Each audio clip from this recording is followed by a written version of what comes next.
future starts here. Our children deserve a real chance to make it in life, and a good education is a passport to opportunity. At City Ford Collective, we're working to make sure there's a great Milwaukee school for every Milwaukee family, because more good options lead to better outcomes. And who doesn't want that? Together, we can give every child the foundation they need to thrive, and a stronger future for kids means a stronger future for Milwaukee. To learn more about our mission, visit us at cityfordcollective.org. That's cityfordcollective.org. You are listening to the home of Milwaukee's realest conversations. 1017 FM, 1510 AM WGKB Waukesha and W269DL Milwaukee, a locally owned Good Karma brand station. That's all I know. That's all I know. That's all I know. 101.7 The Truth. It's your girl Jazz Tyler. We are live and direct at the American Family Insurance Studio in the heart of beautiful downtown Milwaukee Beach.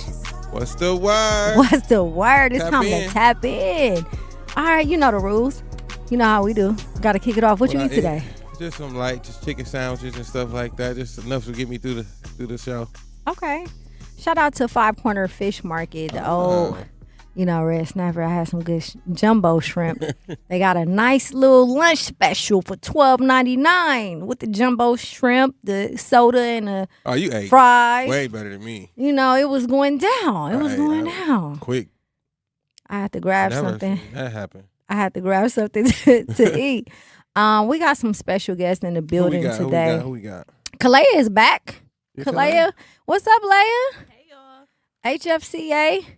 That's my student from Dr. Howard Fuller Collegiate Academy. Ira Notes for Notes. Okay. We also have Big Sis Karen Tyler from Office of Community and Wellness with the City of Milwaukee stopping through.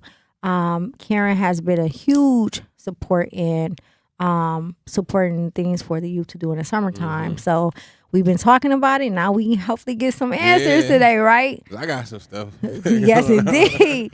Yes, indeed. And then we also have my good brother who's actually my client as well, Myron Jewell, comedian Myron Jewell. He's stopping through to talk about his first solo tour. If you don't know me now, you do, as well as fatherhood. If you haven't followed him on Instagram. He's very into family, his nieces, nephew, everybody. Shout out Myron, shout out Kwani, shout out Makai and Ryan. It's going to be a great show today. Yep. Shout out Truth Nation. Yes, indeed. Tap in with us. Tap in with us. 833-212-1017. Y'all know the number. Yes, indeed. Like and subscribe. How was your day yesterday?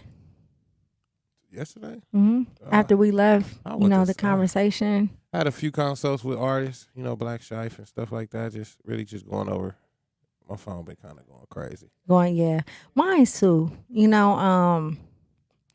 I really had to take some time yesterday. Oh, you had to do that protect your peace moment yesterday, huh? I had to revisit some situations to see if I was overreacting. Because I told you my block game strong. So you unblocked some people yesterday? Well, just a person, not some people. Okay. We got to take it one step at a time. You trying to get your groove back. No, I'm trying to grow and trying to make sure I'm not overreacting, So I just groove. Yeah. That's what I'm saying. You trying to groove. It ain't no grow. It's a groove. That's hilarious. That is hilarious. So how'd it go? Don't just breeze past it. It went good. It went good. I think that's You shot your shot. No, I wasn't that I shot my shot or nothing. I think that's fine until next year. Then I'll revisit the block list next year, and we'll see who makes the cut. We'll see. I want to give a shout out to y'all. See, I got my HFCA shirt on today representing. I want to give a shout out to my good brother Vidal Hill, who owns Giselle Studio. So Vidal is an artist. I actually went to high school with him and his majority of his family, his cousins.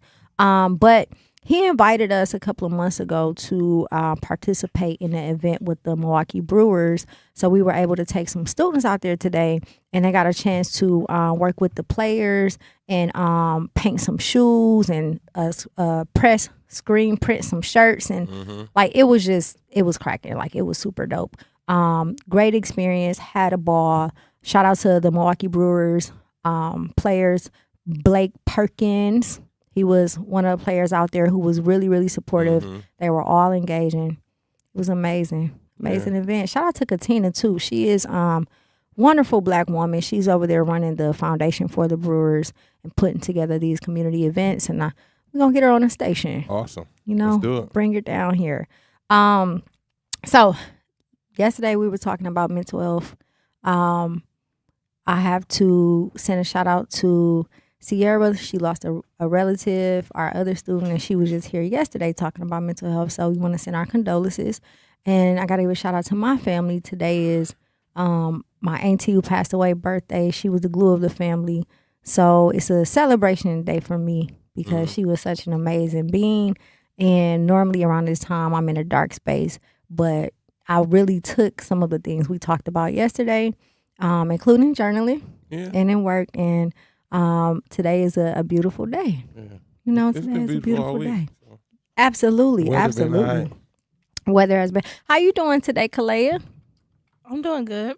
You good? How you feeling? Yeah. Good. I don't have no complaints about today. Are you excited about school like ending? Absolutely, because I'm trying to have some fun. I want to have some fun, and I don't want to worry about school right now. I'm done with school. Like, how do you feel like you did on your exams? For right now, I think I did good, but like math, I think I did all right because some of that stuff I don't remember from the beginning of the school year, and she like gave us some questions from the beginning of the school year, and I was kind of stuck on that, but I think I did good. That's what's up. I don't think I did below an 80. You studied? See? No. See? What you say? You just know. I do just know. I studied for my environmental science class. Do you feel like they prepared you for your exams? Yeah. Okay. Mm-hmm. That's what's important because I hear a lot of students say how they don't feel prepared to take certain tests, exams, ACTs, and stuff like that. So as long as they did their part, the rest is on you. But if you feeling like you didn't, score below an 80, that's good. 80 is what, a B? Mm-hmm. Yeah, that's good, Kalea. I see you. You got your phone back too, huh? Yeah. Oh, we in there. We outside. You've been doing good, huh? Yeah, I've been doing good. We outside. Yeah, We outside. That's what's up. What's your plans for the summer? Other than working with us. I'm trying to make some money. I know that's right. And have some fun. Like go to the water parks and work out. Like I'm trying to get fit for the basketball season. Yeah. Get better too. Hopefully I can do some stuff when I get off my foot. What position you play? I'm really a center. I think it's a center where I'm down low and I do the rebound. Yeah. But I wanna like be more of a like point guard or forward, cause I'm shorter than everybody else. Yeah. I think I could see you being a small forward. A point guard, you could. It's a leadership position as a point guard. You got to run the whole court, the plays. You got to know.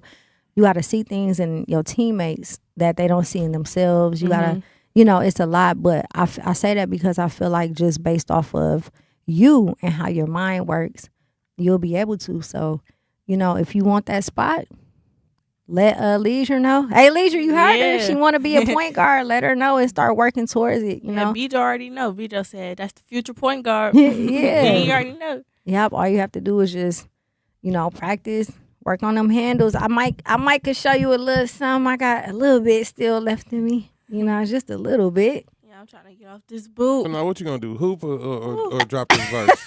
Both. Both of them. Really? At the same time. Both simultaneously. I believe this verse when I hear it. At this point. It's coming. Like they It's says coming. it. Yeah, I believe it when I hear it. Whoever count me out can't count. You understand? Okay, that's the if start y'all of it. gas me up enough, y'all might just get it. Yeah, we definitely glazing. You might just, especially with Meech, because, see, look, me and Meech done made some hits. And I'm not accepting nothing lesser. I know. And you know what's crazy? I was on Instagram one day, like 3 months ago, and I seen the song that me and Mac and Ma did pop up, and I was like, oh Oh my gosh. Shout out to Maul. He's so funny. I didn't even know that this song was on Instagram, but it was amazing. Like, I was able to add it to my story. Oh, yeah, we put all his music up. Up there. I was okay. Yeah. We put all his music up from back then, too. But when I was listening to it, I said, this sound like the stuff they make today. Oh, yeah. You know, like, it's very relevant. So, I don't know. They've been gassing me up. To do this music thing. Mm-hmm. You know. It's coming. We're going to pick a perfect day. It's be unexpected. That'll be the time I stop talking about it for a minute, because that means she ready. She ready. What's y'all plans for the weekend? Already? It's my son's birthday tomorrow, so we gonna, happy birthday. You know, we're going to do a whole bunch of stuff. How old he's turning? 10? 6. Oh, 6. Oh, y'all turn it up. Boys. Turn it up. Oh, yeah. 3 boys. This Red birthday. Oh, that's a real birthday party. Yeah. Yeah. So this 6 years old, so. Yeah, happy birthday. Happy birthday. Tomorrow. Well, happy early birthday. Happy early birthday. Then he graduating from K5. Oh, yeah, it's a celebration. Yeah, this is week. So. Yeah, he outside. Yeah. He outside. So we going to a birthday party around 1. Yes, indeed. And then, you know, I'm going to be probably going to sleep. Them kids going to wear you out. Yeah, I mean, that's what it's for me for. I'm going to get worn out, so. Yeah, and he going to be in bed, too. Yeah, they going to fall asleep in the car. Yeah, on the way back. They are. What you doing this weekend, Leia? I don't even know. Well, I got some hair to do Thursday and Friday. I get some money. Yeah, but the rest of that, yeah, the rest of that is summer break, so I'm gonna be at home. It is summer break. At home, Right, either playing the game. Huh? You put your feet up. Nah, I'm gonna be outside, not playing. With the foot boot on. No, she outside with the foot boot. Nah, I am gonna be laid up watching some movies or watching my show. Yeah, I've been stuck on this show. I can't say it, but Tapped in. Yeah. But yeah, I've been binge watching a lot and playing a game. That's really it. Well, summer break starts. We have a artist development program this summer that doesn't start till June 16th. So I have 2 weeks off from school. I'm excited because I get a chance to sleep in. Hopefully my body can understand that I need to sleep in because right, it wakes up at 5:30 every day, even without an alarm. So my goal is to sleep in, wake up, go to the lake, get some meditation in under the sun, and just really have some personal self-care time. Yeah. You know, we'll see how that goes. Hopefully, those are goals. Hopefully. But again, we are live and direct. It is Tuesday. We got Karen Tyler. She'll be in the building. Mikey Davis will be in the building, as well as comedian Myron Jewell. Shout out to the chat. Shout out to all of the listeners. We want to hear from you. 833-212-1017. Tap in with us. We got to go to break and pay some bills, but we will be right back. Do not touch that dial. This is Sherwin Hughes from The Truth with Sherwin Hughes. And Truth Nation, you can now watch my show live on YouTube every day from 9 a.m. until noon. Yep, you can get 3 full hours of watching Sherwin doing his thing streaming live on YouTube Monday through Friday. You'll get the same insightful conversations about policy, politics, and lifestyle while also seeing my reaction to the unpredictability of our listeners. So go to YouTube right now, subscribe to 1017 The Truth, and see this wonderful smile live every day. Dreaming of owning your first home? Don't settle for a fixer-upper. Build a brand new home with Milwaukee Habitat for Humanity. They partner with first-time buyers to make home ownership possible with little to no down payment and a team that's on your side every step of the way. Even if you're just starting to explore what's possible, they're here to help you take the next step. If your household earns between $55,000 and $90,000 a year, you may qualify. Visit MilwaukeeHabitat.org to learn more. Prizes, exclusive experiences, even cash money. You want it? We've got it. Find a list of all contests and official rules by visiting truthcontests.com. That's truthcontests.com. When you're high, you feel different. Pretty obvious, right? You think different, talk different, but if you feel different, you drive different. So if you're high, just don't drive. Brought to you by NHTSA and the Ad Council. At UW-Milwaukee, students don't have to wait until college to start building their future. Roar Ready lets students K through 12th grade join in hands-on programs across campus. From science and tech to arts, sports, and more, students try new things, meet new people, and build skills that matter. Programs are led by UW-Milwaukee faculty, staff, and current students. And it's easy to register online. Get started today at uwm.edu/roarready. UW-Milwaukee. Roar Ready. Your child's future starts here. Our children deserve a real chance to make it in life, and a good education is a passport to opportunity. At City Ford Collective, we're working to make sure there's a great Milwaukee school for every Milwaukee family, because more good options lead to better outcomes. And who doesn't want that? Together, we can give every child the foundation they need to thrive, and a stronger future for kids means a stronger future for Milwaukee. To learn more about our mission, visit us at cityfordcollective.org. That's cityfordcollective.org.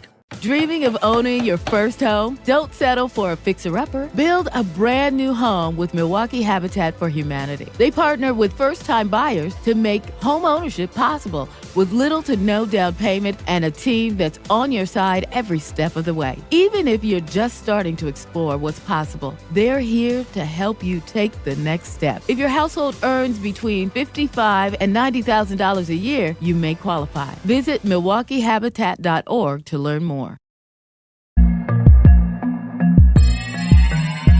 101.7 The Truth. It's your girl Jazz Tyler. We are live and direct in the studio. What up, Meech?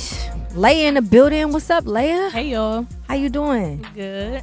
It's going down. We got some special guests in the building today at 5 o'clock. Karen from the Office of Community and Wellness will be in the building. 6 o'clock, we got comedian Myron Jewell, who will be on air talking about his tour. If you don't know me now, you do, as well as fatherhood. One of the funniest Milwaukee comedians.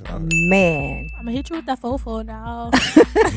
I recorded that fofo verse so many times. Yes. I am so proud to see his journey. I'm proud that he has his son a part of his journey, as well as his nieces and nephews too. And this is so crazy, right? Like, some of the tour dates I can't go on, obviously, but I try to make as many as I can. And the ones I do go on when Makai is there, them people love Makai just as much as they love Myron. Like, where your son? We was in Houston at Family Dollar. This lady had to be about 70, right hand of God. She was like, "Hey, young man, you that boy off the internet." Like, I got a show down. The faces he be making be so priceless. Hilarious. He like, I got a show down there. She like, okay.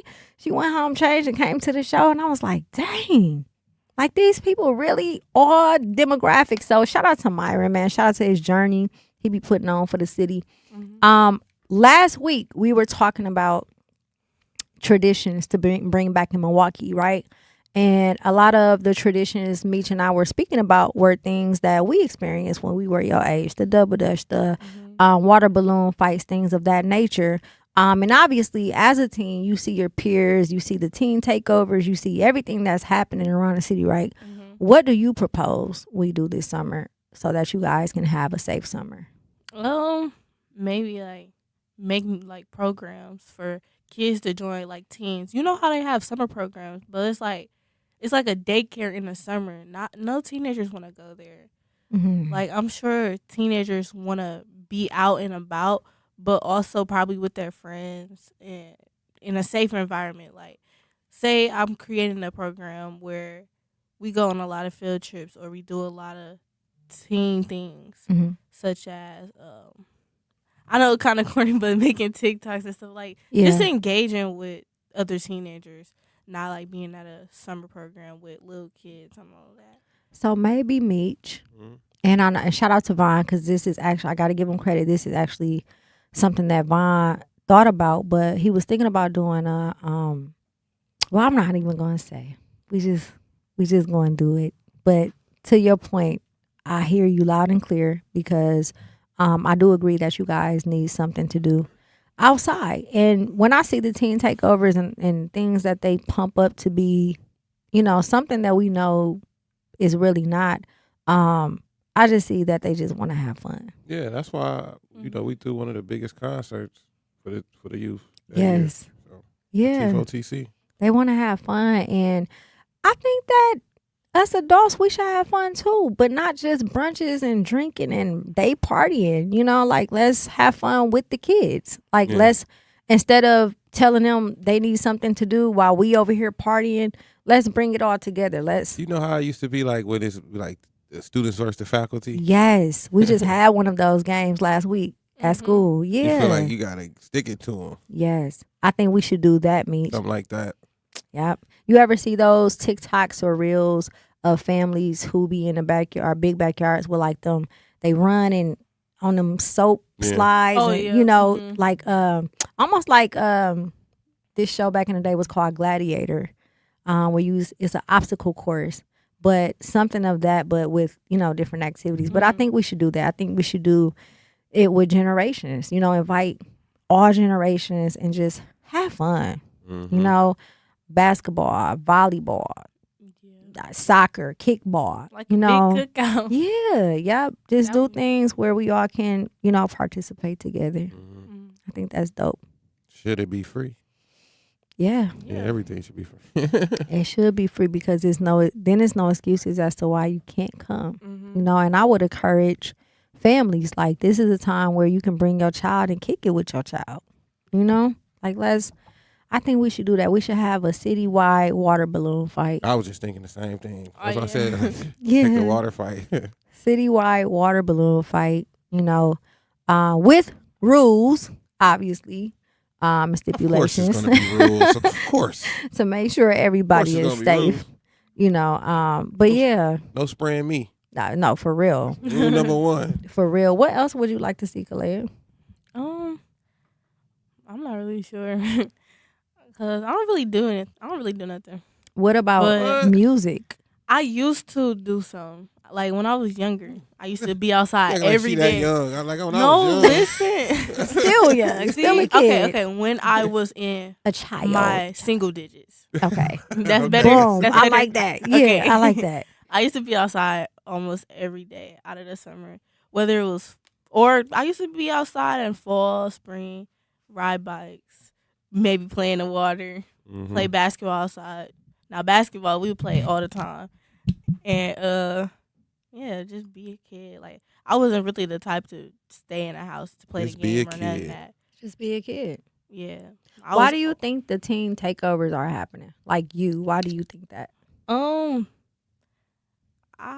not really sure, but I'm gonna have her speak for everybody. Yeah. Well, I think these takeovers happen because maybe sometimes we can't like do stuff, but like if it's a like big group, then you can't really do nothing about it if it's a big group. But if it's like a small person, like I don't know how to say it, but it's like I get what you're saying. You get what I'm saying? Like they can't, if the police want to stop you at the door, like you know how they say 18 and older? Yeah. Like they probably trying to bomb rush the whole area and just trying to have fun or whatever.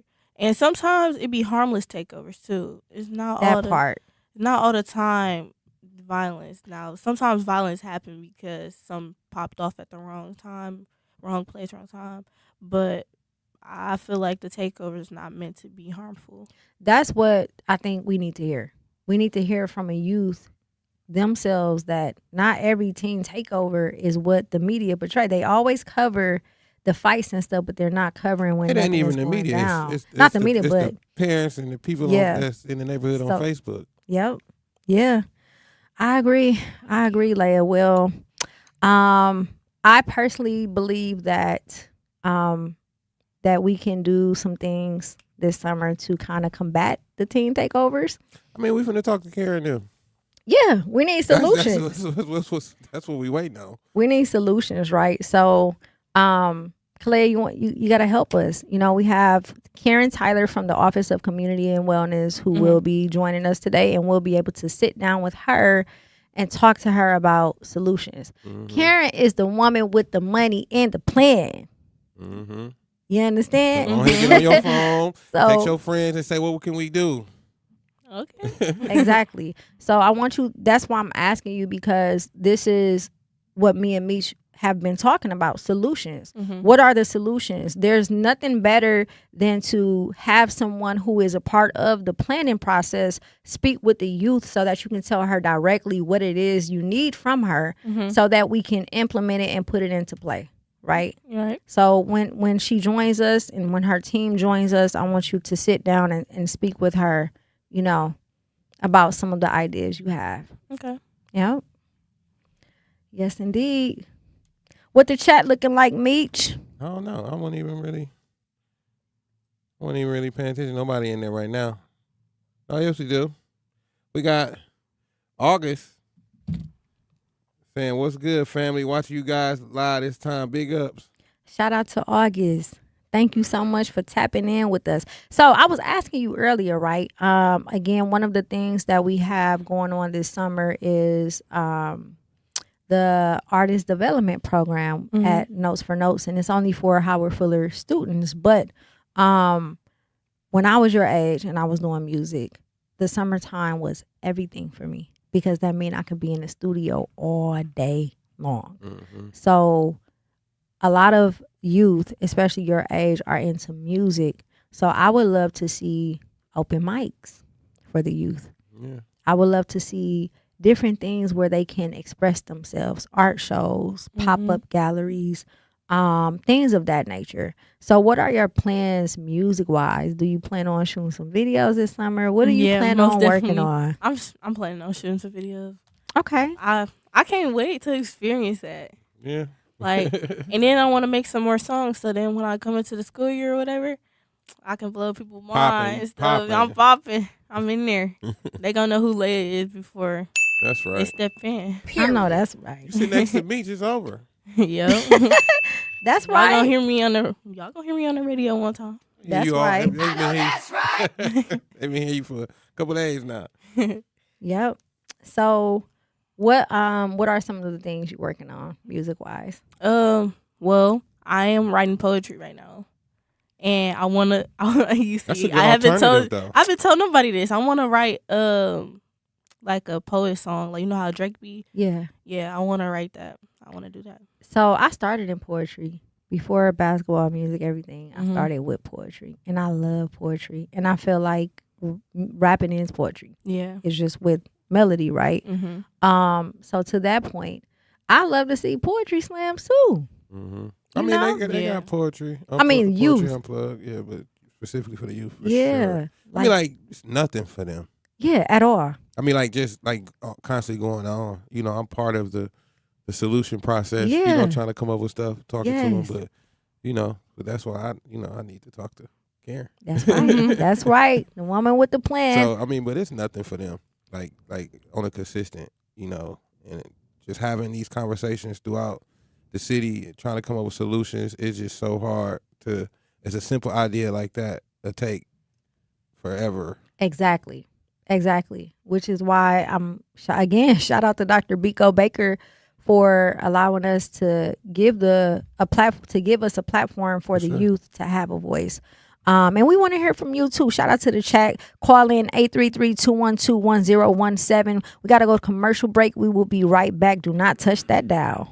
Wake up to Truth in the Morning, 7 to 9 a.m. Again, I'm the legendary Home Blow, along with my girl, Bailey Coleman. True Nation, we want to hear from you. 833-212-1017. Truth in the Morning. I love you, baby. I just love the different talks, how y'all mix it up. Truth in the Morning. As a community, we have to take a deeper look at our family, at our friends, and ourselves, help other people heal, be kind to people, be concerned about people's well-being, and I love you all.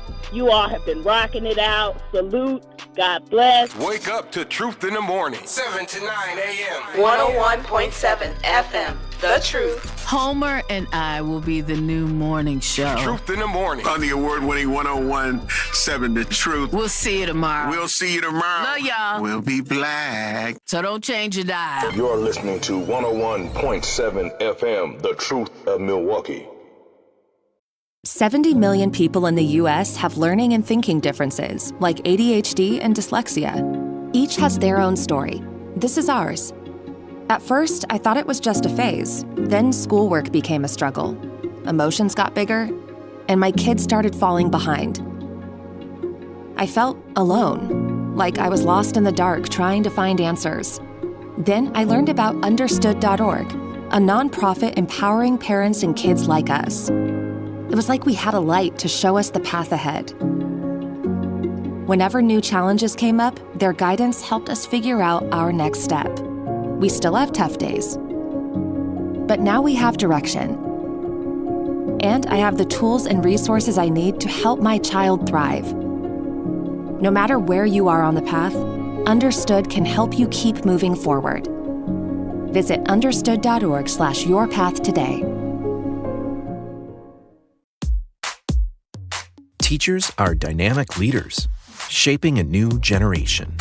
They bring a variety of perspectives from diverse backgrounds, innovating how they teach to prepare students for our fast-changing world. Achieving this takes skill and expertise. They're tireless explorers, creatively discovering a universe of solutions, telling stories, experimenting, inspiring, mentoring, connecting cultures, and connecting with each other, leading by example. Experience the unique joy of helping students thrive. Teaching is a journey that shapes lives. Are you ready to begin? Explore teaching at teach.org, a campaign supported by the U.S. Department of Education, Teach.org, and 1 million teachers of color. Just give me a minute, let me make this clear. I'm the princess of the mill, put my crown right here. But let me tell you a story, how I got here. 101.7 The Truth, it's your girl Jazz Tyler. We are live and direct in the heart of beautiful downtown Milwaukee. Meech. What's the word? We got that new KK on. Kalea. Hey, y'all. Live on the Truth. Live on the Truth. So, we want to run this back and highlight our youth, Kalea Lovett, who is a student at Dr. Howard Fuller Collegiate Academy. I am the lead producer and educator for Notes for Notes. We work on music. Kalea, this is her third month rapping. Yep. She just started rapping. Shout out to Dev. Dev made this beat, man. He sampled the Fresh Prince of Bel-Air. And, you know, Leia, you introduced the song and tell us about and who all's on it. Well, this is a house party. I got called at a party by my dad. But it's not a true story. Yeah. Not a true story. But now, if I would have got caught at a party, this would have been happening. But yeah, featuring, well, not featuring, me and Myesha did this song. Shout out to Cartier Asia. Yeah, shout out to Cartier Asia. That's another one of my students, and shout out to Deb on the beat. We're gonna do a video to this song. This song to me is how the teenagers should be. You know, they just having fun, man. They talking about kid stuff. Yeah. You know, they just kicking it. So yeah, let's get into it, Leia. Go. This is a story. Now this is a story all about how my life got flipped, turned upside down. Now this is a story all about how my life got flipped, turned upside down. I was born in the trades and raised on uptown. Welcome to Milwaukee, this is how it goes down. My mama OT, we got a smacking. Look sis, spread the word, we got action. It's gonna cost a little fee, we ain't taxing. 10 at the door, that's the back end. Party start at 8, they might be late. When they pull up, tell them come to the gate. It's Leia, yeah, she tapped in. Cartier, Asia, yeah, I'm tapped in. Oh, it's a tapped in exclusive. You already know what it is.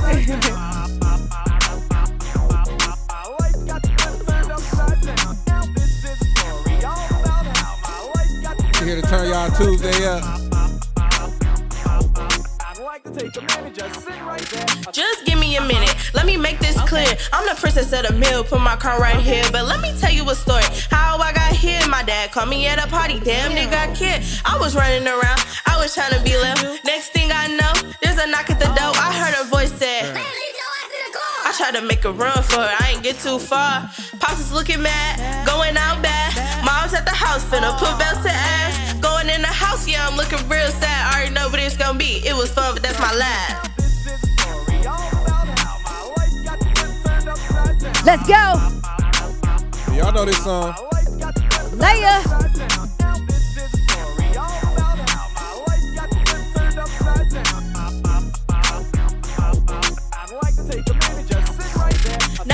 laying on the ground, about to get in the car. Try to get up, but the impact on my foot was hard. Try to make a run for it, but I end up scarred. Yelling out to God, help me please, I am sorry. Yeah, the car rolled silent, but the tension was loud. Walked in the crib and didn't even make a sound. See my mama on the couch, yeah, she hot as hell. Next thing I know, she let out a yell. What the hell you doing at a party this late? You coming in the house damn near the next day. You need your tail beat, but what did I just say? You think that it was sweet? You played in my face. Yeah. Tapped in exclusive. Leia. House party. Let's go, Leia. Let's go.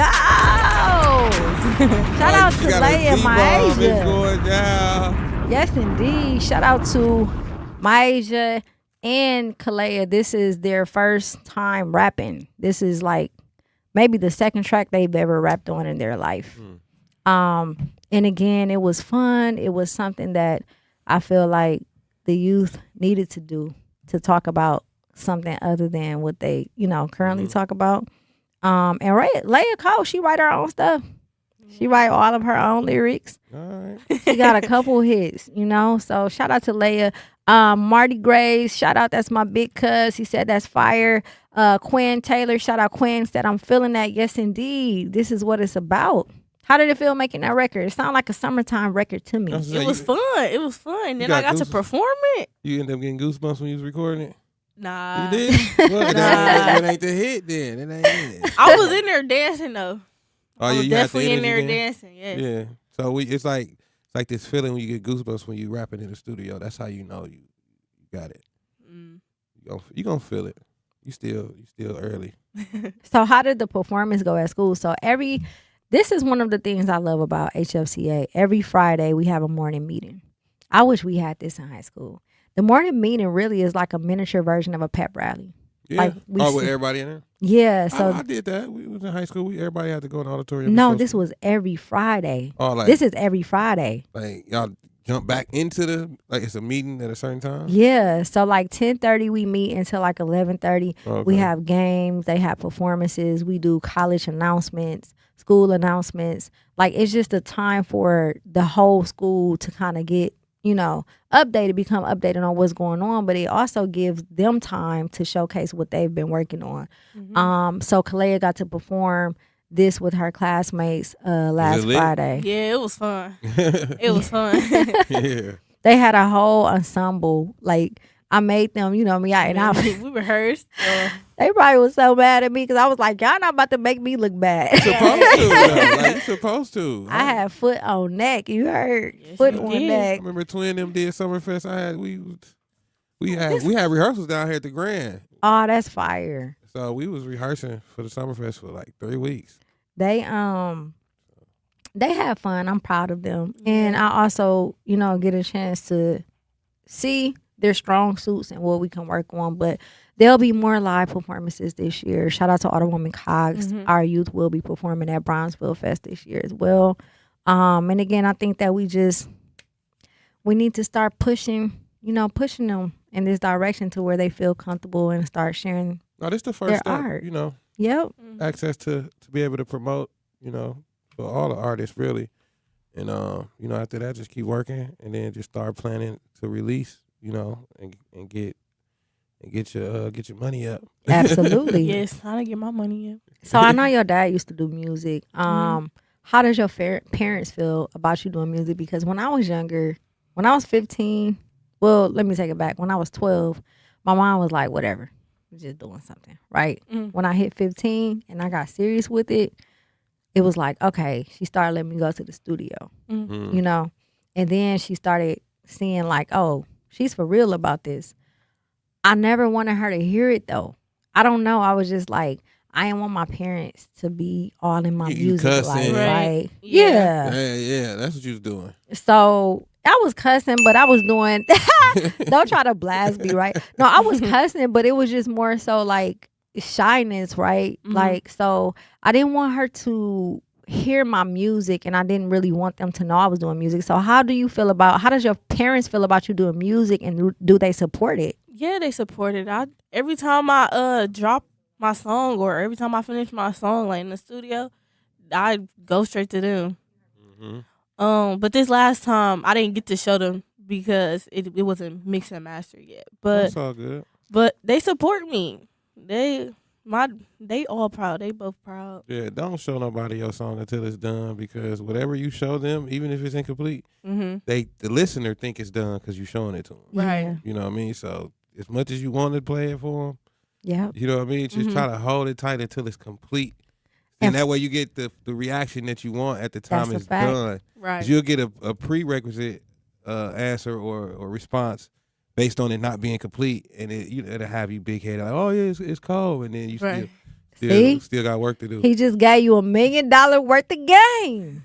Yeah, Big people hear stuff and when you hear it, it's done. Yeah. You know what I mean? Yeah. They don't know the imperfections of you working on it. So yep. You know, just like that they don't record know you we punched just played. in. They don't know right. They don't know this part ain't done. They know you gotta finish this verse. They think it's done. When they hear it, they be like, that, it'll disinterest them if you tell them it's not done. Right. Absolutely.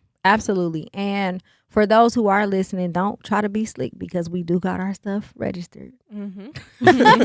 We do paperwork. You understand?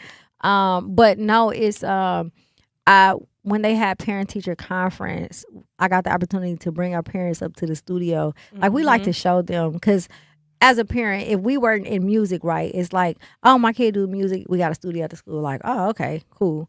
But when you walk in, it's like, wait, this is a studio.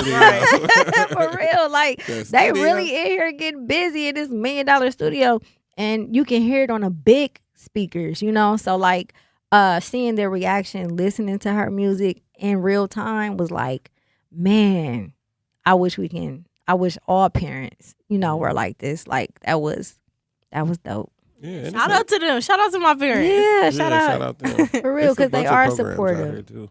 It is. It really is. It's a lot of support when it comes to her parents. I've seen it firsthand. So that's dope. And I'm excited for you. I mean, not even just the song that we played, but there's so many songs that you have that very excited. Fire. I be feeling the same way about my kids. When they with the sports or songs. music. Yeah. We be doing songs, and it just, I'll be like, oh my God, how did I get into this? Yeah. How did I get into I remember my son tried to rap. He was like, Mom, I wanted to rap because of you. And I was like, I love you, son. And that's so flattering, but just stick to basketball. I'm glad my daughter ain't rapping. Yeah. Because for me to be doing that and then have to keep it going with her, it'd be a little bit too much for me. So, I mean, I'm glad she's like a rock star. Yeah. Yeah. Do not touch that dial. We got to go to break, pay some bills. You are live and direct with Jazzy and Digi Meech, 101.7 The Truth. You've been diagnosed with COPD, but breathing seems to be getting harder. Everyday activities, walking to the mailbox, going up the stairs, talking on the phone take more effort than they used to. You're short of breath more often. Flare-ups are happening more frequently. And slowly, life starts to feel smaller. Is this you? If your COPD symptoms are getting worse, there may be options that can help you breathe easier and get back to doing more of what matters to you. That could mean walking further, spending more time with family and friends, feeling more confident leaving the house, and getting back to the life you want to live. If your COPD is changing, it's time to have a conversation with your doctor. Visit the COPD Foundation website at isthisyoucopd.org to learn the signs of severe and worsening COPD and the right questions to ask next. Take action today. Breathe better tomorrow. Hi, I'm Priscilla Presley. My love for animals began when I was 5 years old. That sparked a lifelong commitment to speak up for animals who can't speak for themselves. Elvis and I supported American Humane Society because your compassion can change a life. American Humane Society strengthens the bond between humans and animals. Please visit AmericanHumane.org to learn more. Thank you. Summerfest brings the biggest names in live music to Milwaukee's lakefront across 3 unforgettable weekends, including performances from Ella Mai, Post Malone, Don Toliver, Plus, The Roots, Gene Dawson, Rev Run, Flo Rida, and more. Don't miss Summerfest, presented by American Family Insurance, June 18th through 20th, June 25th through 27th, and July 2nd through 4th. Get tickets now at summerfest.com. Teachers are dynamic leaders, shaping a new generation. They bring a variety of perspectives from diverse backgrounds, innovating how they teach to prepare students for our fast-changing world.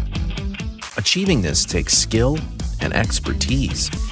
They're tireless explorers, creatively discovering a universe of solutions, telling stories, experimenting, inspiring, mentoring, connecting cultures, and connecting with each other.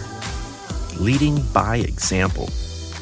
Experience the unique joy of helping students thrive. Teaching is a journey that shapes lives. Are you ready to begin? Explore teaching at teach.org, a campaign supported by the U.S. Department of Education, Teach.org, and 1 million teachers of color.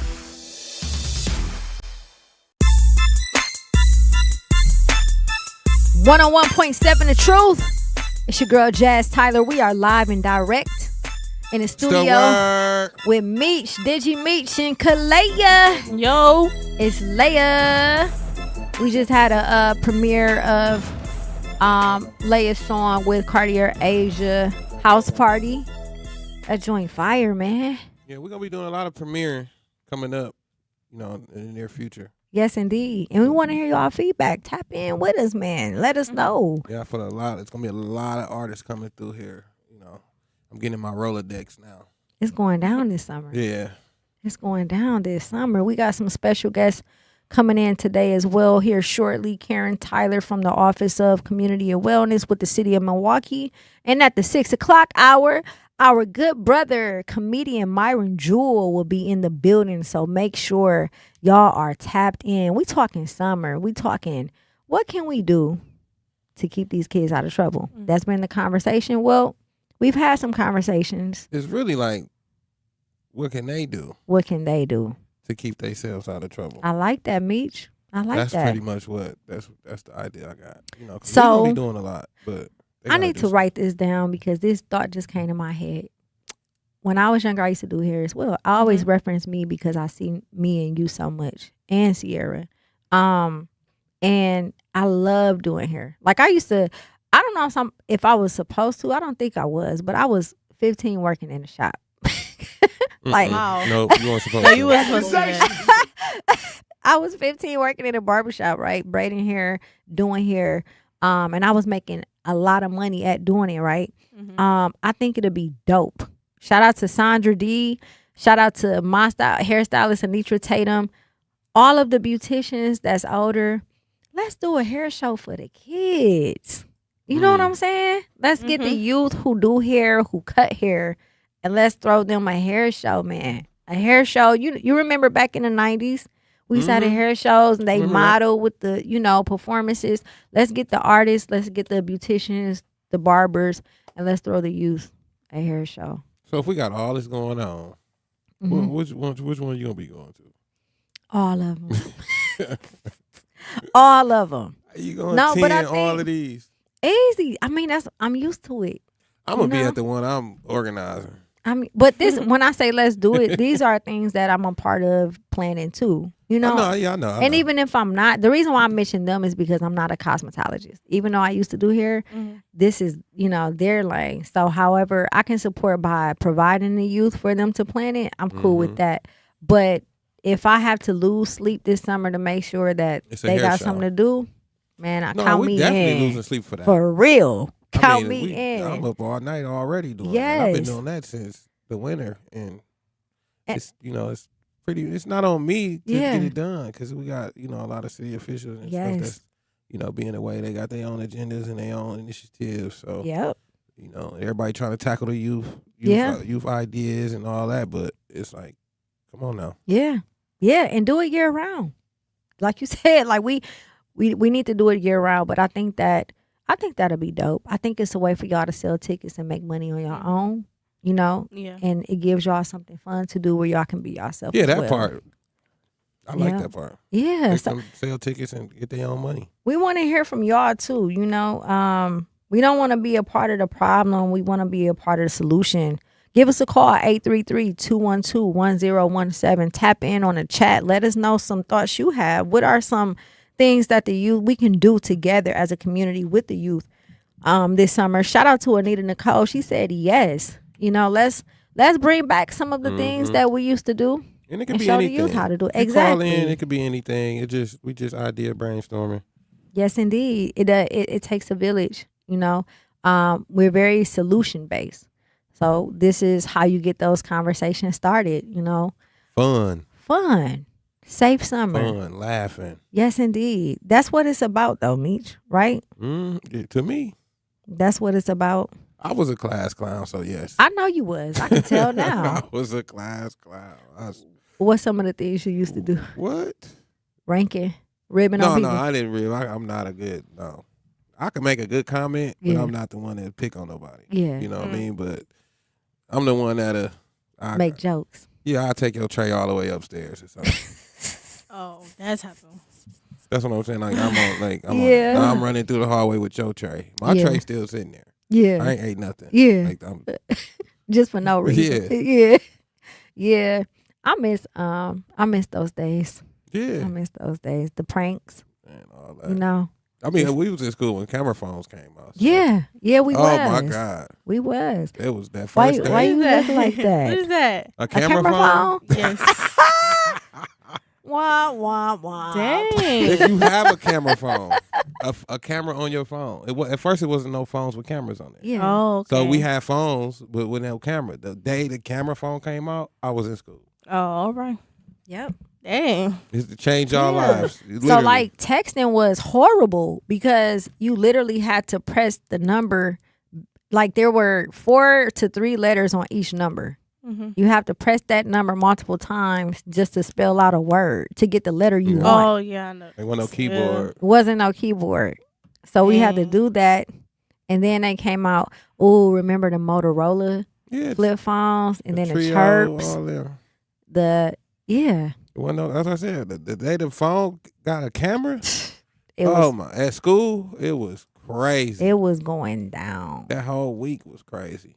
It was going down. Dwayne Holland said, good show, Jazz and Mr. Meech. That's right. That's right. Thank you so much for tapping in with us. We love to hear from our listeners. I'm waiting on Al to call. I know he gonna call. Al, give us a call. Let us know what we need for these. Tea, don't you? What the sugar honey iced tea. What we need for these babies this summer. What we need, Al. We waiting on you. But yeah, let's have fun. So I would, love for y'all to tap in with us and give us some ideas about what it is that needs to be done. Even the events that's already going on. Yeah. Like, because we know how it's about to go. Like I've at school all week and last week, all of these youth has been talking about Pride Fest. And just hearing them talk about it lets me know they're going to be at the festivals and they're going to be. But it lets you know there's nothing else for them to going on. For them to have to resort to Pride Fest. Fest. Like, Pride Even Fest the was young men. Nothing that we was really interested in. At all. You know what I mean? Because it was so much other things to do. Yeah. You know what I mean? And it just. So wrap your brains around that.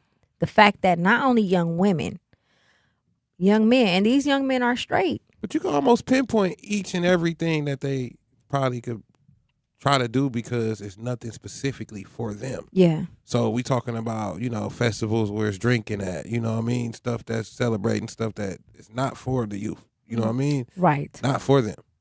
Right.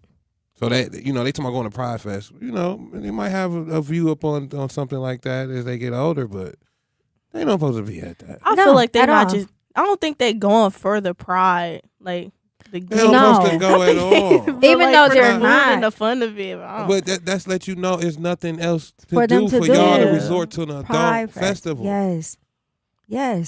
Yep. And the conversations that was had today was, I asked a lot of the young men, like, well, are you a part of the community? It's like, Miss Jazz, no. So why are you going to Pride Fest? Hell no. Because it's single girls there too. And it's like, they Nothing really else to are do. treating it like a state fair. Yeah, I mean, that's like you seeing kids trying to go to tacos and tequila. Like, that has a liquor in the name. Yes. The tequila is a liquor. So I don't even know why. So you these going to are that concert. these are conversations that our babies are having about their plans for the summer. And, you know, These are adult events. These are adult events. These are adult events, which means that we can't, when things happen, we can't blame them. That's why they taking it over. What does take over mean? You're not allowing us into something, so we gonna take it over. Basically, exactly what it means. You know, so how do you combat that? Create something for them. You know, give them their own. Like we used to go to Greek Fest. We used to go to all of the festivals, you know, and have a good time. But it's like they're making it harder and harder. And obviously there is some issues. I think the only thing I really have is state fair. Every year it is something, you know.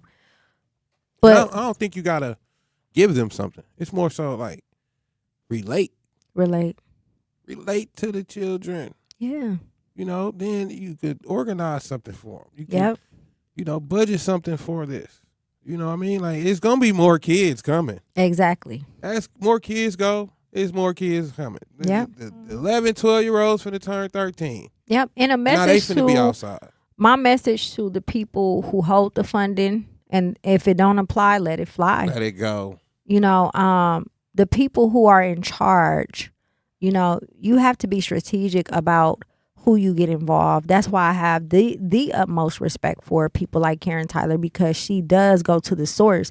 And the importance in that is, we know that Milwaukee can be very cliquish when it comes to who they choose to give these grants and things to. But the problem is these people, some of the organizations that you give the funding to do not relate and have no relationships with the youth who are out here involved in these teen takeovers. It's cool the organization applying for the grant, but then you should have the necessary people in place at your organization that's going to facilitate the idea that you apply for. That part. Mm-hmm. You have to work with the people who are boots on the ground with these demographic, because they won't listen to nobody else. If you throw a Meech out there, if you throw a Jazz out there or a Vaughn, they're going to listen. It is necessary for something like that. It is extremely necessary. That's a message, by the way. And we don't just be want to throw names out because that's us, but it's a lot more of us. It is. That's connected to, you know, the programs and stuff that we involved in. And it's no slight to anybody. We not dissing nobody. We just saying, hey, y'all keep running in circles. Mm-hmm. Y'all run in circles asking for solutions. The solution been here. You just choose not to utilize the solution, or you utilize it when it's beneficial. I mean, I told you one of my AI meetings. Your artificial intelligence. My AI assistant is be at one of these, at these meetings. And it's been going on for 2 years. For those who don't know, Meech has a personal assistant that is artificial intelligence that takes over his meetings, and he doesn't even have to be there. Yeah. Pretty cool. I bet you it is. Tap in with us, Truth Nation. We are live and direct, 833-212-1017. We got to go to break. Do not touch that dial. We are the keepers of the wild, America's original and most invested conservationists. For more than 80 years, we've been committed to conserving wildlife and the natural landscapes that define our nation. From rugged alpine ridgelines to peaceful tall grass prairies, we've supported the conservation of more than 36 million acres of American wildlands. Our funding has led to cleaner water, fresher air, and improved wildlife habitat. From abundant fish and waterfowl populations to robust deer and elk herds, nothing is more important than maintaining wild spaces for adventurers to explore and wildlife to thrive. We are America's hunters and target shooters, stewards of the American outdoors. America's hunters and target shooters, along with firearm, ammunition, and archery manufacturers, have invested more than $46 billion to help state fish and wildlife agencies manage and protect wildlife and wildlands across America. For more information, visit outdoorstewards.org. We asked parents who adopted teens to share their journey. Nathan has taught me to embrace the moment. Age-wise, I'm in my late 60s. I'm old enough to be his grandfather. Will he be embarrassed to acknowledge me as his dad? I think the most important thing we can do is let them know that they're safe, that they're valued and cared for and loved, and that they're important. I knew I wanted to be adopted by him because of how he taught me to be the person who I am today. And it's coming from a dad that didn't expect to become a dad, and I feel very proud to be his son. That was what he needed, and he was what I needed. Every day is full of new opportunities. That's what it's been about, realizing the simple things that it takes to make such a huge difference in these kids' lives. Learn about adopting a teen from foster care at adoptuskids.org. Brought to you by Adopt US Kids, the U.S. Department of Health and Human Services, and the Ad Council. Dreaming of owning your first home? Don't settle for a fixer-upper. Build a brand new home with Milwaukee Habitat for Humanity. They partner with first-time buyers to make home ownership possible with little to no down payment and a team that's on your side every step of the way. Even if you're just starting to explore what's possible, they're here to help you take the next step. If your household earns between $55,000 and $90,000 a year, you may qualify. Visit MilwaukeeHabitat.org to learn more. You're listening to Milwaukee Black Talk on 101.7 FM. The Truth. And 1510 AM. W269DL. Milwaukee. A Milwaukee Black media company.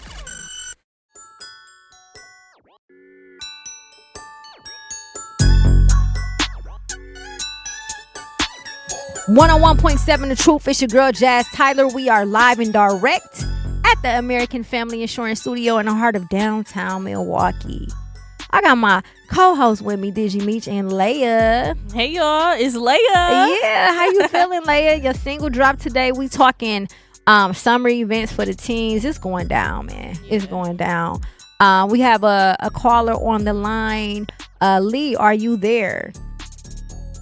Yes, ma'am. How you doing there? I am good. How are you? Thank you so much for calling in and tapping in with us.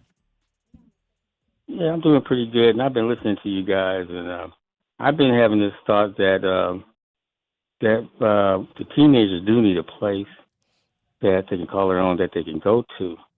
And I was thinking, with all that open land that we have, how come the city doesn't create an area where the teenagers can show off the cars, or where they can go roller skating, or they can have a lot of activities, have like Acadia games and stuff going on. Something for them to get into where they can often go to that can be monitored as well. Exactly. And I love that you said that. They need a place. They need a place to go. They even have like a small racing track where they can show off their cars, and they want to spin their tires. They can do it there. Yes. And stuff. I mean, you can get real creative with it. You can put restaurants there. You can put a little theater there. You can be very creative and stuff and make it look really nice. And, the kids have a place to go all the time. Yes, indeed.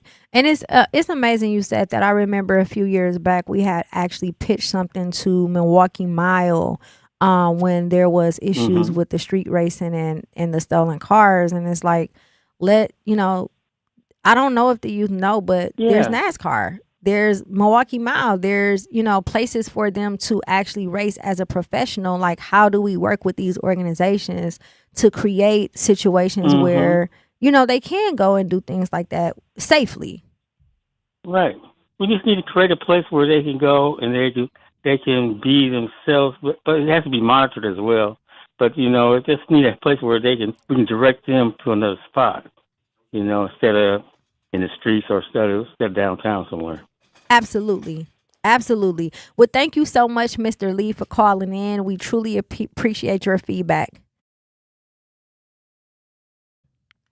Milwaukee, we want to hear from you. Shout out to the chat. Let's see here. Alfonso said, by design, Satan's job is to influence idle-minded people. That is true. Just imagine being in a tribe in the wilderness. Amen. Fob Cali said, take a team, take over and organize it and have food vendors there just for them, and every week or every other week pick a location to do it. Exactly. To your point, in the middle of destruction, we can take that and create something positive. So I wholeheartedly believe that if we had the right people that the youth listen to who are on the front lines, on top of different vendors and different things, that we can create these mini festivals or events for the youth. And I believe that they won't rebel. I'm not going to say that's going to be the case for everybody, but again, to our point earlier, to walk into a classroom and to hear both male and female young women talking about they're going to Pride Fest because that's the only thing for them to go to and to do is insane. Like, to me, that means that they're crying out for help. That I was a teenager. That was never the only option for us, right? And not to mention, you know, they're being exposed to things on a completely different level because they're around adults, they're around liquor, they're around, you know, different things. So again, we have to work with what we got and figure out a way to make it beneficial for them and make it beneficial for all of us, right? Right. What do you think about that comment, Leia, as far as taking the teen takeovers and organizing them, like being strategic? I feel like we should do that, and I feel like also with that, teens need to also learn like what not to do and what to do when it comes to this opportunity. Like, don't take it for granted. Like, take it and be grateful that you have this when it's do happen. Cause I feel like when we have takeovers, you can sometimes take it for granted. But and organize it, be strategic. You know, if there's a budget for $1,000 budget for each takeover, right? Find the youth who are planning these and pay them to be the organizers, right? And show them how to event plan. And then you hire event managers, teens, and show them how to manage the event the day of. And then you hire a booking agent, someone acting as a booking agent, a teen who can book acts.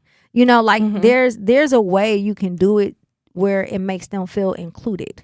You know what I mean? Yeah. Because honestly, when you step back and look at it, they organize it very well. Their promotion game is crazy. Yeah. And I would also like to help with that too. Yeah. I like to organize things. Like, I like to organize, I like to decorate, I like to start, I like to create. I love to do that. And I'm sure there's many other teens that love that too. Exactly. I was just about to say that. How many other teens feel the way that you do, that take interest, but there is no outlet for them to do it, right? So this is a time where we can turn a negative into a positive and say, I see something here, right? What happens when we are strategic, we organize, we put money behind it and be intentional about it, and let's, you know, follow through and see what the outcome is. That's going to make you guys be more receptive to what it is that we have to say. Or when it's like, hey, let's not do this, but let's do this instead, right? And again, if it don't apply, let it fly. We know that this is not going to apply to everybody, but it goes back to your point earlier, you know, as a teen, as a firsthand witness, not every teen takeover is fights. Or is negative, or there's something bad happening. Again, it's a takeover. It's a takeover because they are never invited. Right. You know, you guys are trying to be a part of something. And if you can't be a part of something, it's like, well, let's create our own. Well, that's a problem too. So if we don't allow them to be a part of something and we don't allow them to create their own, then what are we going to allow them to do? You know, there has to be a solution. And I feel like that, you know, that is a very good solution that Five Cali mentioned. Alfonso said life is reversed. Simple things is where you find peace. Just is as dangerous. That's a fact. You know, a lot of our youth are more into things that may seem a bit dangerous. I have noticed that you guys been going down to the lakefront lately too. I went down to the lakefront with my family. I don't really know about that lakefront stuff, but I feel like people just want to enjoy the weather. Yeah. I feel like teens, if we can't, that's something free that we can do. Like the park, the lake. I know Lincoln Park be filled with kids. And I know like it be other parks filled with kids. And sometimes kids just want to like have fun. Not play at the playground or nothing, but. So I'm going to put you on the spot, right? Yeah. I'm an event planner and an event manager. Been doing it for 20 plus years. If I was to give you $1,000 right now and I said, Kalea, plan me a teen takeover. I need the location. I need the time of day. I need the capacity and events, you know, promo. How would you set this event up? Okay, so basically I would try like to rent out like a huge park and with like a nice park. Like, you know how they have buildings with the bathrooms and the setups. like baby showers. Sometimes baby showers be at the park, but like a nice setup.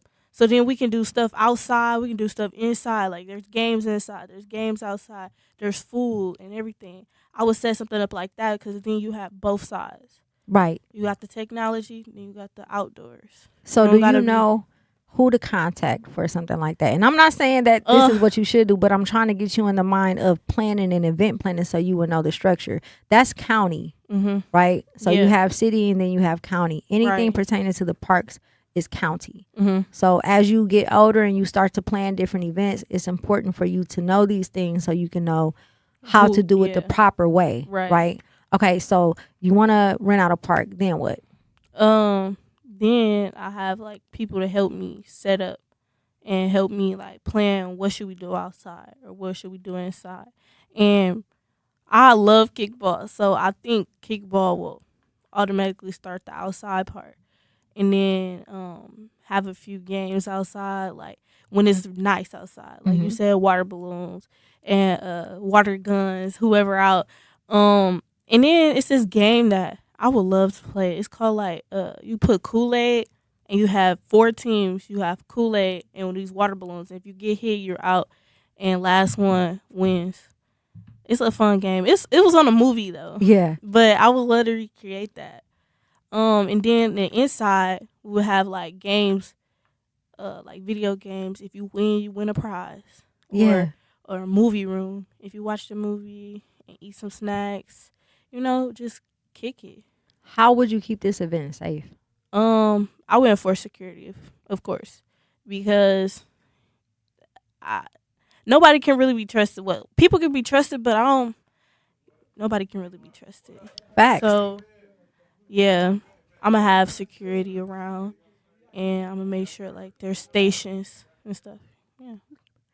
Okay, so we got the park, we got games, we got a setup crew, we got security. What do you do about vendors, food? Like, would you have food trucks? Would you have someone catering? What does that look like? I would have food trucks. So then it will be multiple, like, different foods you want. Not like just one food, like wings or like burgers. No, I want y'all to experience all the different types of food, cotton candies, all the types of candies, and like just like State Fair, but more smaller and more to do. Like, absolutely, being a kid, having fun. So Leia just broke down to us what an organized team takeover looked like. Right now, we're going to move into bringing Karen Tyler and her team in so we can have these conversations. Stay tuned. We want to hear from y'all. 833-212-1017. It's your girl Jazz Tyler, 101.7 The Truth. Please do not touch that dial. We will be right back. I slept in a lot of different rooms, different beds, but none of them really felt like mine. I spent 14 years in foster care, mostly in group homes. And I never had much stuff because I always had to be ready to move.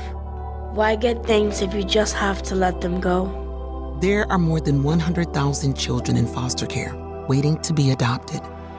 The Dave Thomas Foundation for Adoption is working to help find them a forever family and a permanent home of their own. Now I have my own room with walls that tell my story. I love hanging out in here. I play dress up with my sisters and I sing and make videos. But the best part? Knowing I'll always have a place to go and a family that loves and supports me. If you have room in your home or your heart, see how you can help at davethomasfoundation.org. We didn't know what to expect. We were just left in a hotel. My mom was doing drugs in the house. Tay and Brianna spent years of their childhood in homes that weren't safe. They were placed in foster care and longed for a permanent, loving home. I didn't know what my future was. I wouldn't speak to anyone. I was afraid of everything. With help from the Dave Thomas Foundation for Adoption, Brianna and Tay were adopted and now feel excited about their futures. I'm studying to be a chef, and I really want to travel the world. I'm going to be a mechanic, and I can focus on my career. Right now, in the United States, there are more than 100,000 children in foster care. just like Brianna and Tay, who need a family now. Learn how you can help at davethomasfoundation.org. Being a caregiver for a family member can be very rewarding. It can be very challenging, too. Besides taking a physical and emotional toll, it can also take a real financial toll, especially if you're paying for home safety upgrades, covering medical expenses, cutting back on hours at your job, or having to leave your job altogether.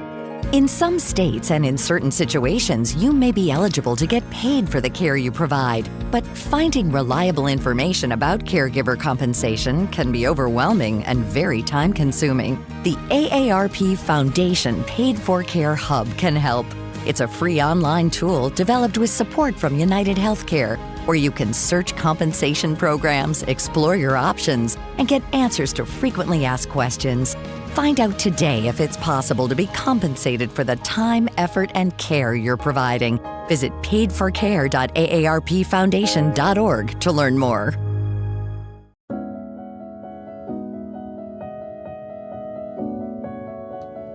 One on 1.7 The Truth. It's your girl Jazz Tyler. We are live and direct in the heart of downtown Milwaukee at the American Family Insurance Studio. Meech, what's the word? What's the word? Man, we got some special guests in the building.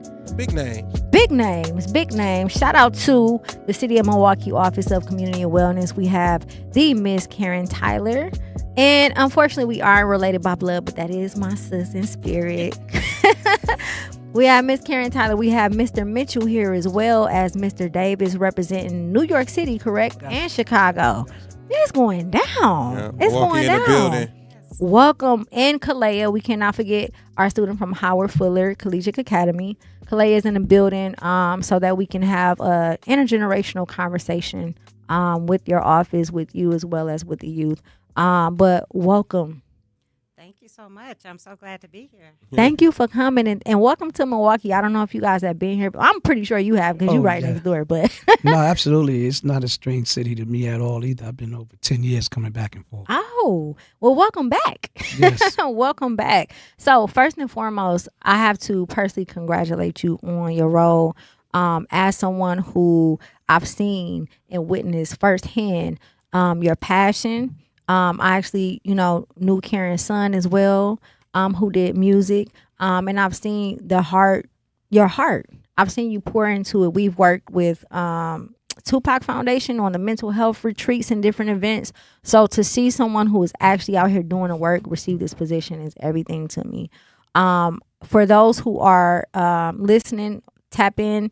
I want you guys to really, really pay attention and really, really take action on our call to action. But Karen, can you just elaborate on your position, what it is you do, what it is that the office do as well? Sure. And so I'd like to start with what made me come to this position in the first place. So as Jazzy said, she knew my son, but he was a victim of gun violence. And so that changed my whole life. And so I decided to do this work. And that is where the passion comes from, for sure. Because I know the aftermath. I know the pain. I know what people are experiencing. So with our department, I've been there for over 8 years. And we've been doing the work. And we do a lot of different things. We have outreach teams that are on the ground. A lot of times people don't even see the work because it's so critical. But we're dealing with retaliatory violence. We're dealing with pain-based groups and group violence. We're dealing with domestic violence and interpersonal violence. And we're just trying to have the data lead our work. So we know what areas to be in the city. We try to mobilize there. We try to engage people. The main thing about violence prevention is getting ahead of violence before it starts. That's right. Preventative work. Yes.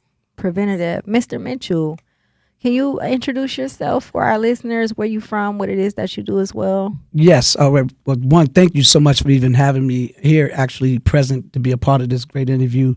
Thank you to Director Tyler and, of course, to MC and T, my brother Mikey and others from the city of Chicago for re-inviting me back to y'all beautiful city. As mentioned, my name is A.T. Mitchell. My name is hyphenated now, so it's A.T. Mitchell Man. Okay. With two N's at it, M-A-N-N.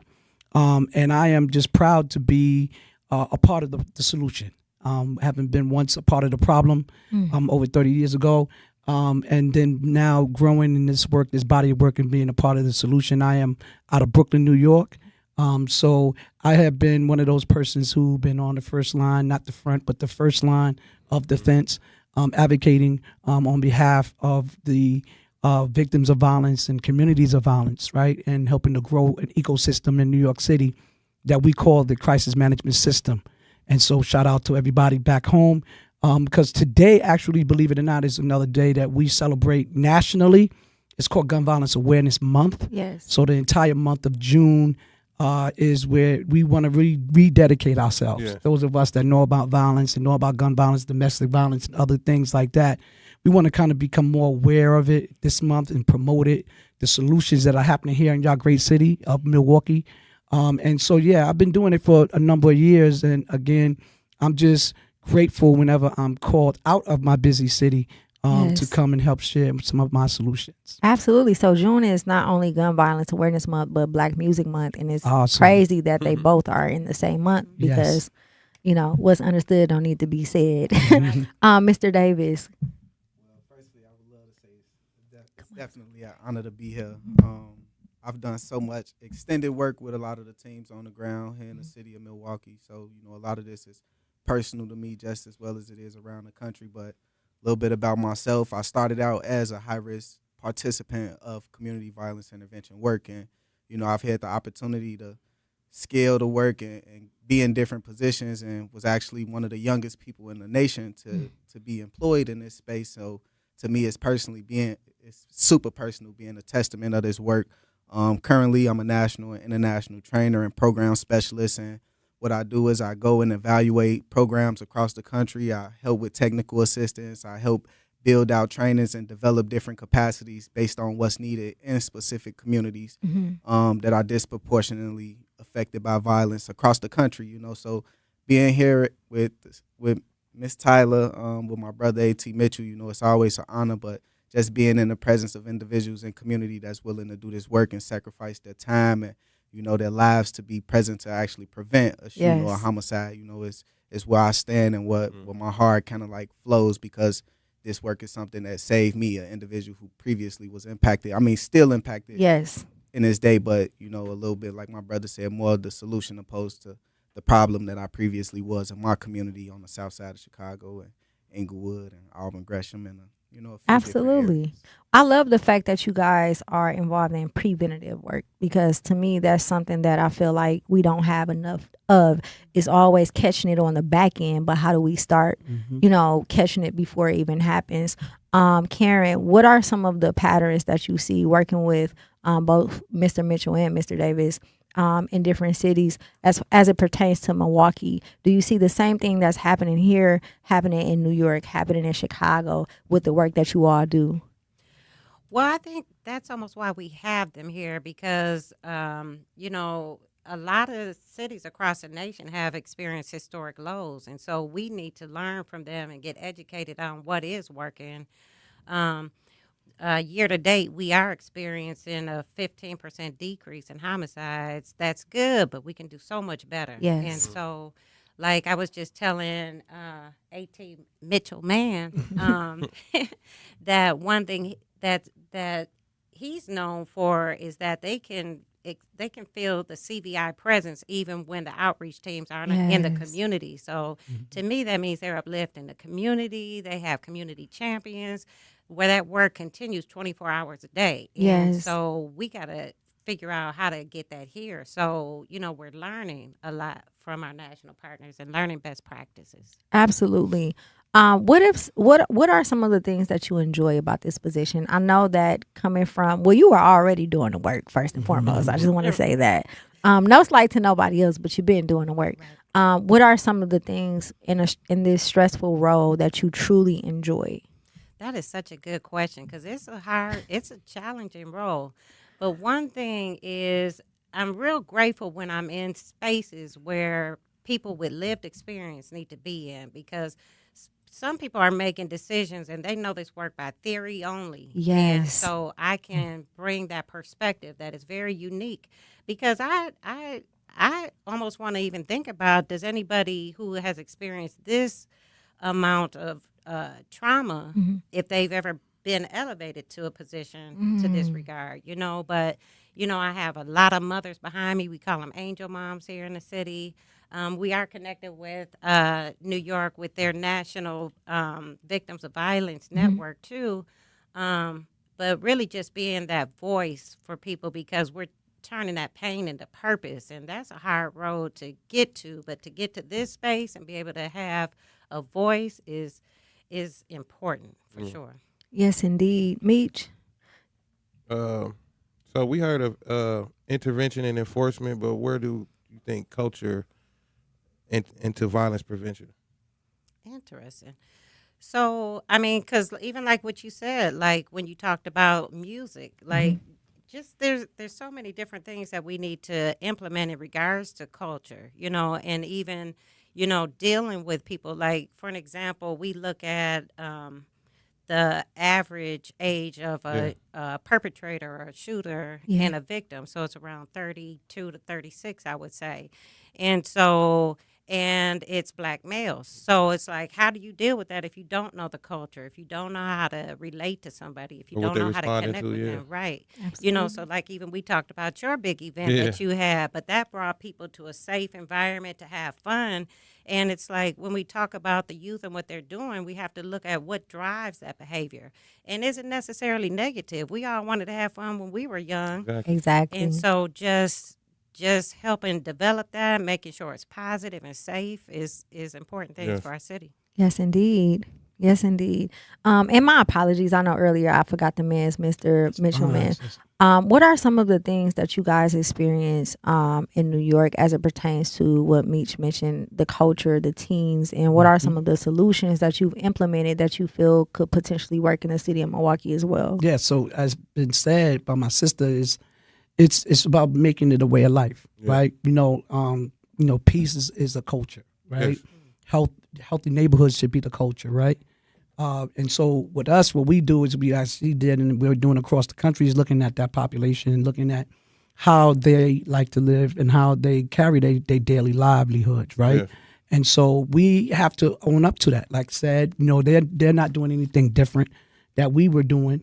They just have a lot more accessibility than we do. Exactly. So now it's a matter of how we change the accessibility. How do we replace, if we're asking them to put the gun away, with something else that they enjoy doing? Yeah, like what's having those what resources access they getting? Absolutely. Instead of just letting them have access. Yes, and how do we just give them more options? Yeah. And so when you do that and you apply this work and you're doing it more consistently, what you'll find is that the culture begins to become the norm, right? Because that's the way that people live, is the way of life. And so the way that we work, which is really changing the mindsets by making people understand that violence is not a norm, that is actually, it's abnormal. Yeah, it's not part of the culture. It's not part of our culture. That is not our culture. We should not claim that, right? But in fact, how do we live as a community? How do we live as a village? Right. How do we talk down situations? Or, when there are disputes are real. Interpersonal things are real. But how do we not happen to want to shoot and kill somebody over something that is small? And that comes with the amount of work that is being done here now in Milwaukee through these great orgs and these great trainers, and it has to just be more intentional about it. We have to increase that so that to young people it becomes a norm, right? When they see that, that's not sexy, if they see that's not something that they should be more convinced or in some cases they're driven to doing, they will follow the lead. That's what I got more confidence in us as a community and as a people, that when people do give them a better example of how to live life, our young people will follow, and so that's something that I would recommend and suggest up.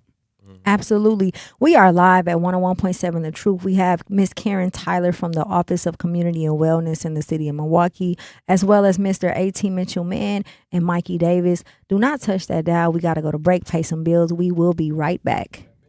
Don't you wish your life came with a warning app? Stop. That dog does not want to be petted. Just a little heads up before something bad happens.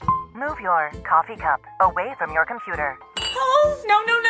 So you can have more control. Stop. You're texting your boss by mistake. Well, life doesn't always give you time to change the outcome, but prediabetes does. With early diagnosis and a few healthy changes like managing your weight, getting active, stopping smoking, and eating healthier, you can stop prediabetes before it leads to type 2 diabetes. It's easy to learn your risk. Take the 1-minute test today at doihaveprediabetes.org. Warning, the cap is loose on that ketchup. Ugh. Don't wait. You have the power to change the outcome. Visit doihaveprediabetes.org today. That's doihaveprediabetes.org. Brought to you by the Ad Council and its Prediabetes Awareness Partners. We didn't know what to expect. We were just left in a hotel. My mom was doing drugs in the house. Tay and Brianna spent years of their childhood in homes that weren't safe. They were placed in foster care and longed for a permanent, loving home. I didn't know what my future was. I wouldn't speak to anyone. I was afraid of everything. With help from the Dave Thomas Foundation for Adoption, Brianna and Tay were adopted and now feel excited about their futures. I'm studying to be a chef, and I really want to travel the world. I'm going to be a mechanic, and I can focus on my career. Right now, in the United States, there are more than 100,000 children in foster care, just like Brianna and Tay, who need a family now. Learn how you can help at davethomasfoundation.org. The more you listen to your kids, the closer you'll be. So we asked kids, what do you want your parents to hear? I feel sometimes that I'm not listened to. I would just want you to listen to me more often and evaluate situations with me and lead me towards success. We're not adults, so just be there and listen. I just want someone to yap to. And I just feel like I'll be fine if someone just hears me talk and talk and talk and talk and talk and talk and talk.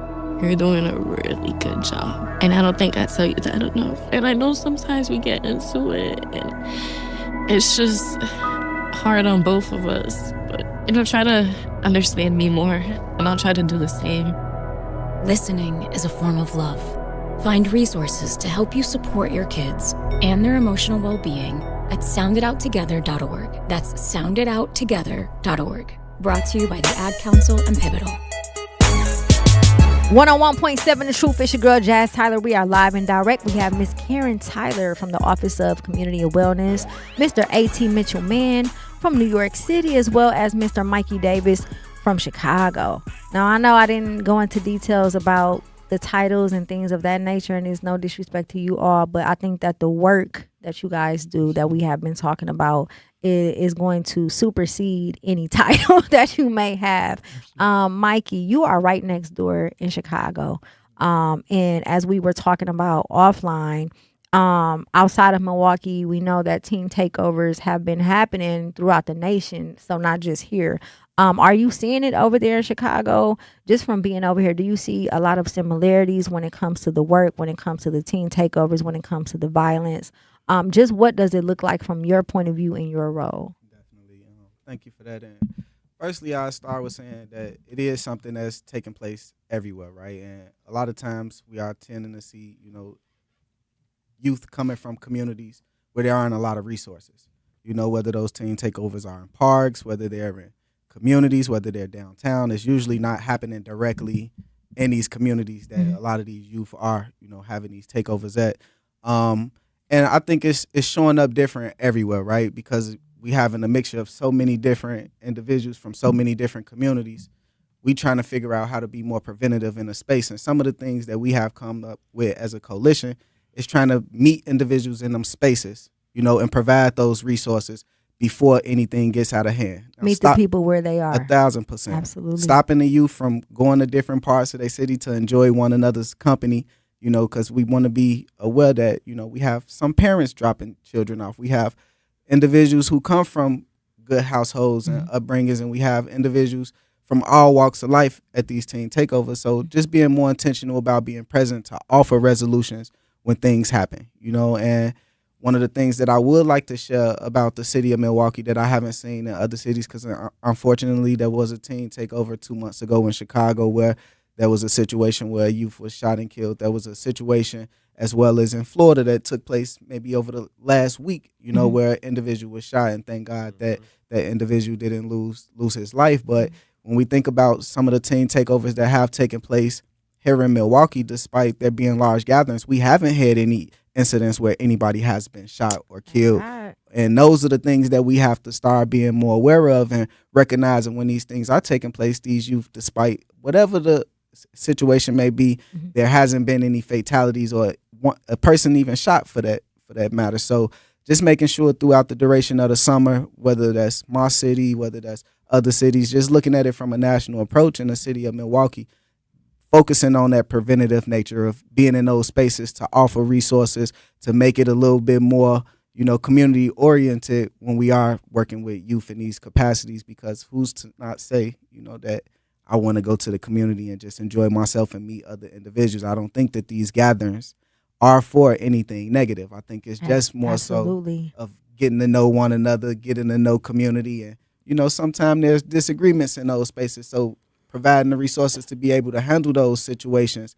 without it getting out of hand or turn physical or violent is, more of our nature of trying to be present in those spaces. But we also are inviting other partners that have other resources to be available to youth, not just mediation skills or de-escalating situations when they arise, but, maybe some food or maybe some education around what's going on with Black Music Month, or just being aware of the resources that our cities tend to have, opposed to trying to be in these spaces and be preventative and looking like we're trying to stop them from enjoying their own cities. Absolutely. We just had that conversation before you guys arrived. I was telling Meech how if they don't feel included, what does the word takeover mean? We're not invited. So we're going to take something over, right? So if they're not invited and we don't allow them to have the takeovers, then what is the solution? We have to figure out a way to, strategically plan, right? So I had Kalea answer, hey, I'm an event planner. I'm an event manager. Right. If I was to give you $1,000, what would it look like for you to organize a team takeover? She was able to break this down from the location to the time, to security, to hiring people to help set up, to hiring a booking, which means that she has the mental capacity to actually be an event planner. Right now we're talking career. Yes. So we're able to take these situations and say and identify that these youth actually know what, because I'm gonna be honest, coming from the entertainment industry, the way to organize this. They promotion game is crazy. You hear me? Like they some guerrilla promotion. Okay, that's guerrilla promotion. Like I need them on my team, right? So can I add to that, if you don't mind, just absolutely. respectfully, because it's a great conversation around those teens, and it's we have to be very careful that we don't begin to create turning juvenile behavior into criminal behavior. Absolutely. Right, and not allowing for it to become something like when it's just really, I think, an opportunity for us to act and to really organize around. Yes. Because our young people, are amazing at what they do. And also the book says that, idle time is the devil's what? That's right. It's a playmate. And so when you looked at those takeovers, they usually took place when young people weren't in school. It was during spring breaks. It was opportunity that we as a city and as a nation should take advantage of, having preventive things in place prior to, knowing that spring break is coming. We do know now the summer's coming and they're going to be out of school. So the question then becomes, what do we have in place for them to be engaged in? When you talked about partnerships, who are the better benefactors of the downtown and the malls? It's the corporations, right? It's corporate America. They can be the partners that can invest in those sort of events that can be set up for our young people versus them being afraid of them showing up and just sitting around and not doing anything. So it only takes one bad apple to spoil a whole pot. Absolutely. Right? And so when you get that amount of young people out there, and if one person out of the whole band decides to do something stupid, it really spoils the whole thing. So we have to be proactive. I know in our city we see it and we're hearing it. So what we are trying to do is get in front of it, so that way when they do show up, that we have those necessary tangibles in place so that they can engage in something. Not all, matter of fact, 99% of our young people are not down there to create any havoc. That's right. They're not down there to really do no harm. They just look at the mall areas or the parks areas and actually they should have a right to attend and to participate, like, because they live in the city. Yes. They shouldn't be like blocked or shouldn't be stopped from being able to enter, because this is their city too. We just got to do a better job at putting things in place that they can have that they like, and having young people, like you said, here present that can come up with those creative ideas. Because I take my hat off to them because it got our attention all over the country, and it is something that is trending. And so what we need to do is, how do we, working alongside them, how do we come up with those preventive plans before? Because we know it's here right now. So we just can't wait until, oh my God, we see that there's a flyer that's been promoted. They're going to be over here, and then we're running around like chickens with our heads cut off, because they're really clever. Now, I've seen it happen in New York, where they know that expected that young people were supposed to come in, and they don't show up over there, but they show up on the other somewhere side. else. They smart, Yes, they they are. smart. And to your point, so earlier, yesterday and then last week, we were having conversations. Specifically yesterday, though, we had Kalea and Sierra in here, and all of us were having conversations about not just the youth, but the parents, and how parents need to participate instead of consistently going to brunches and day drinking and day parties. How do you, watch your kids, or get it to the point where you're paying attention to what they're doing as well, because that's a part of the problem also. Let's kick it with the kids. Let's have some water balloon fights. Let's bring back water guns. Let's bring back double dutch. There's so many things that we can do as far as the mingling the generations. But I do believe that us parents have to, start sacrificing some us time when it comes to partying, so that we can go and kick it with the kids. Or if we tell them no, they can't do something, let's find an alternative. No, you can't go to this house party. We'll take them somewhere else. Give them an alternative option, because the more we don't, the more they're gonna call their friends, rebel, and go do whatever it is that they want to do anyway. I got a question. Let's go, Leia. When you sit down with young people in Milwaukee, what is the most thing they ask for? So it's interesting, because we just had a conversation with a group of young people, and one thing that they said that really stood out to me was not for adults to tell them what their entertainment looks like, what safe spaces look like, So that means we have to elevate their voices. We have to center them. They have to be at the table when we're making decisions, because, unfortunately, I'm way too old to be talking about what fun is. My fun looked way different back then. But what is fun for them? What is safe? What is a place they would want to go to, instead of forcing youth to come to an environment we created for them, giving them some leverage to do that themselves. So we have youth ambassadors that help lead a lot of our initiatives. And that's very successful, I feel, because we got to hear from them. And they're not just the normal youth ambassadors. These are youth ambassadors with lived experience also. Yes. And so they can connect with maybe those bad apples that may show up at an event, and be able to tell us what to be prepared for, or what to have to help engage them and keep them entertained, basically. Yes, indeed. Yes, indeed. We are live here with Karen Tyler, A.T. Mitchell-Mann, and Mikey Davis, having conversations around just wellness for the culture, for the community, not just in Milwaukee, but around the nation, Chicago, New York as well. We want y'all to tap in. We want to hear from you as well. Hit us up. Do not touch that dial. We got to go to break, pay some bills. It's your girl, Jazz. You've been diagnosed with COPD, but breathing seems to be getting harder. Everyday activities, walking to the mailbox, going up the stairs, talking on the phone take more effort than they used to. You're short of breath more often. Flare-ups are happening more frequently. And slowly, life starts to feel smaller. Is this you? If your COPD symptoms are getting worse, there may be options that can help you breathe easier and get back to doing more of what matters to you. That could mean walking further, spending more time with family and friends, feeling more confident leaving the house, and getting back to the life you want to live. If your COPD is changing, it's time to have a conversation with your doctor. Visit the COPD Foundation website at isthisyoucopd.org to learn the signs of severe and worsening COPD and the right questions to ask next. Take action today. Breathe better tomorrow. Junior achievement is where dreams take flight. We are helping students connect what they learn in school to future work and career success. We are teaching them how to manage money to achieve financial security as adults. And we are showing them that starting a business also means changing lives and communities. However, we can't do it alone. Find out how you can help. Don't you wish your life came with a warning app? Stop. That dog does not want to be petted. A heads up before something bad happens. You should not send that text. Uh-oh.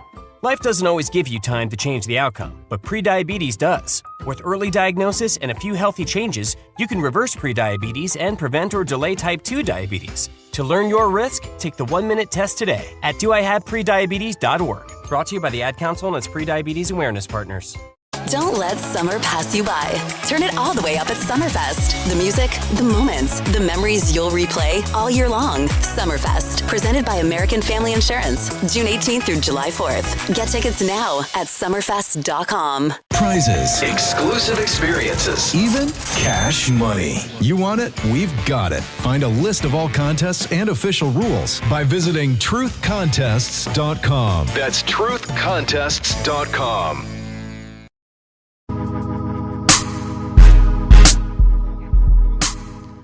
101.7 The Truth. It's your girl, Jazz Tyler. We are live and direct at the American Family Insurance Studio in the heart of beautiful downtown Milwaukee. We have some special guests in the building. Yeah, we do. Big sis Karen Tyler, the Miss Karen Tyler from the Office of Community and Wellness. And we also have Mr. A.T. Mitchell Mann, as well as Mikey Davis. I did not get a chance earlier to mention their titles, but I want to make sure that our listeners are clear and direct on who we have here in the building. So, Mr. Mitchell Mann, you are the founder and executive director of Man Up Incorporation.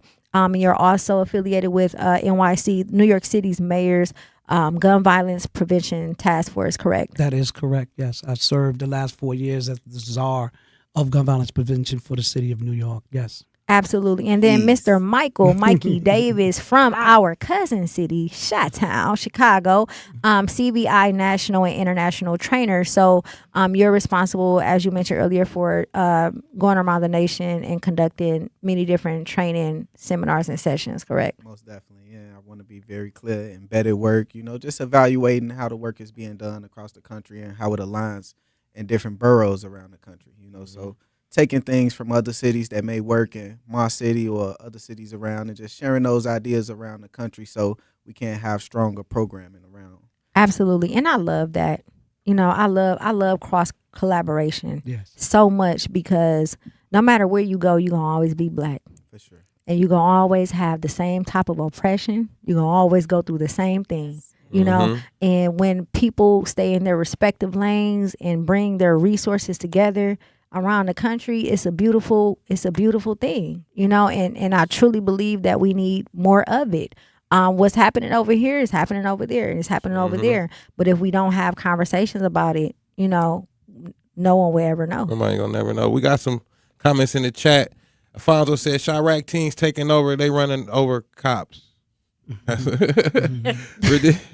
We got another comment from Redemption said, however, the advent and influx of weapons is what has spoiled all hormonal natural young folks events. Yeah. So one of the things that I do want to highlight, because we often talk about the issues, but we never really highlight the work that is being done. I've had the pleasure of working with Karen for the past 4 years. We've done some amazing events in the city of Milwaukee throughout the summertime with the lock-in programs, with the Tupac Amaru Shakur Foundation, just so many different things to bring peace and, wellness to the community. What are some of the things that you foresee this summer, or some of the things that you would like to see this summer for the people who are on the first and front lines? Yeah, so we have a lot of different things coming up. So one thing I'm really excited about is a joint collaboration to bring evening programming to youth. So we're going to do that through a number of different ways, but we're also working with Milwaukee County and the Milwaukee Public School System. to bring evening program. And then we have our Summer of Healing initiative, and that's day programming. But it's a lot of creative programming like martial arts, healing and wellness, empowerment. We do yoga in the park for adults. We have healing hubs across the city. We have credible clinicians and healers who come from the communities we serve. And then our great outreach teams that are out there. So we have our Promise Keepers, our Critical Response team, our Critical Response Youth Ambassadors. And I would love for them to come on the show because they're doing this work, and they're amazing young adults. And they are just like, they do the same trainings as the adults. And they're very focused and committed to this work at a very young age, because that's how we target the young people, by bringing in their peers. So those are some of the things, but we do a whole lot more too. So, I don't do events anymore, but time to time I get ideas. And we just had an idea that I would love to see implemented.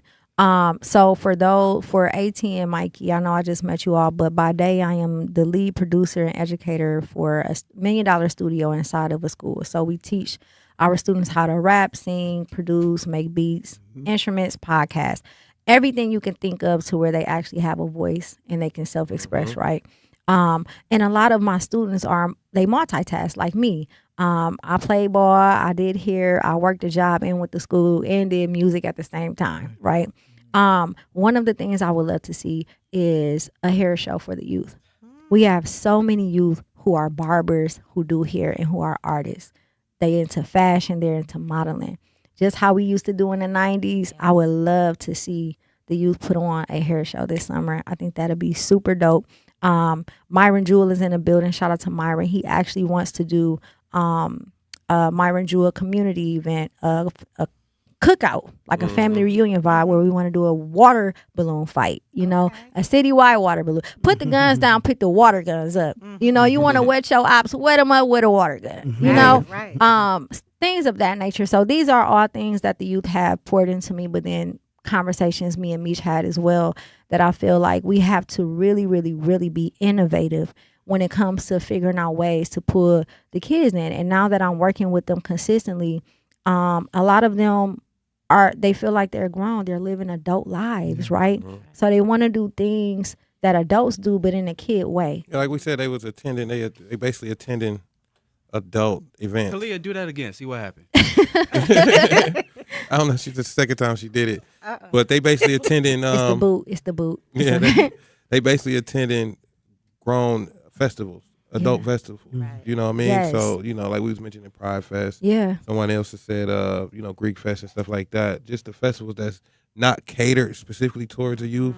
Most of them drinking and just celebrating something else. Right. Yes. You know what I mean? And then you see a bunch of youth, attending these events.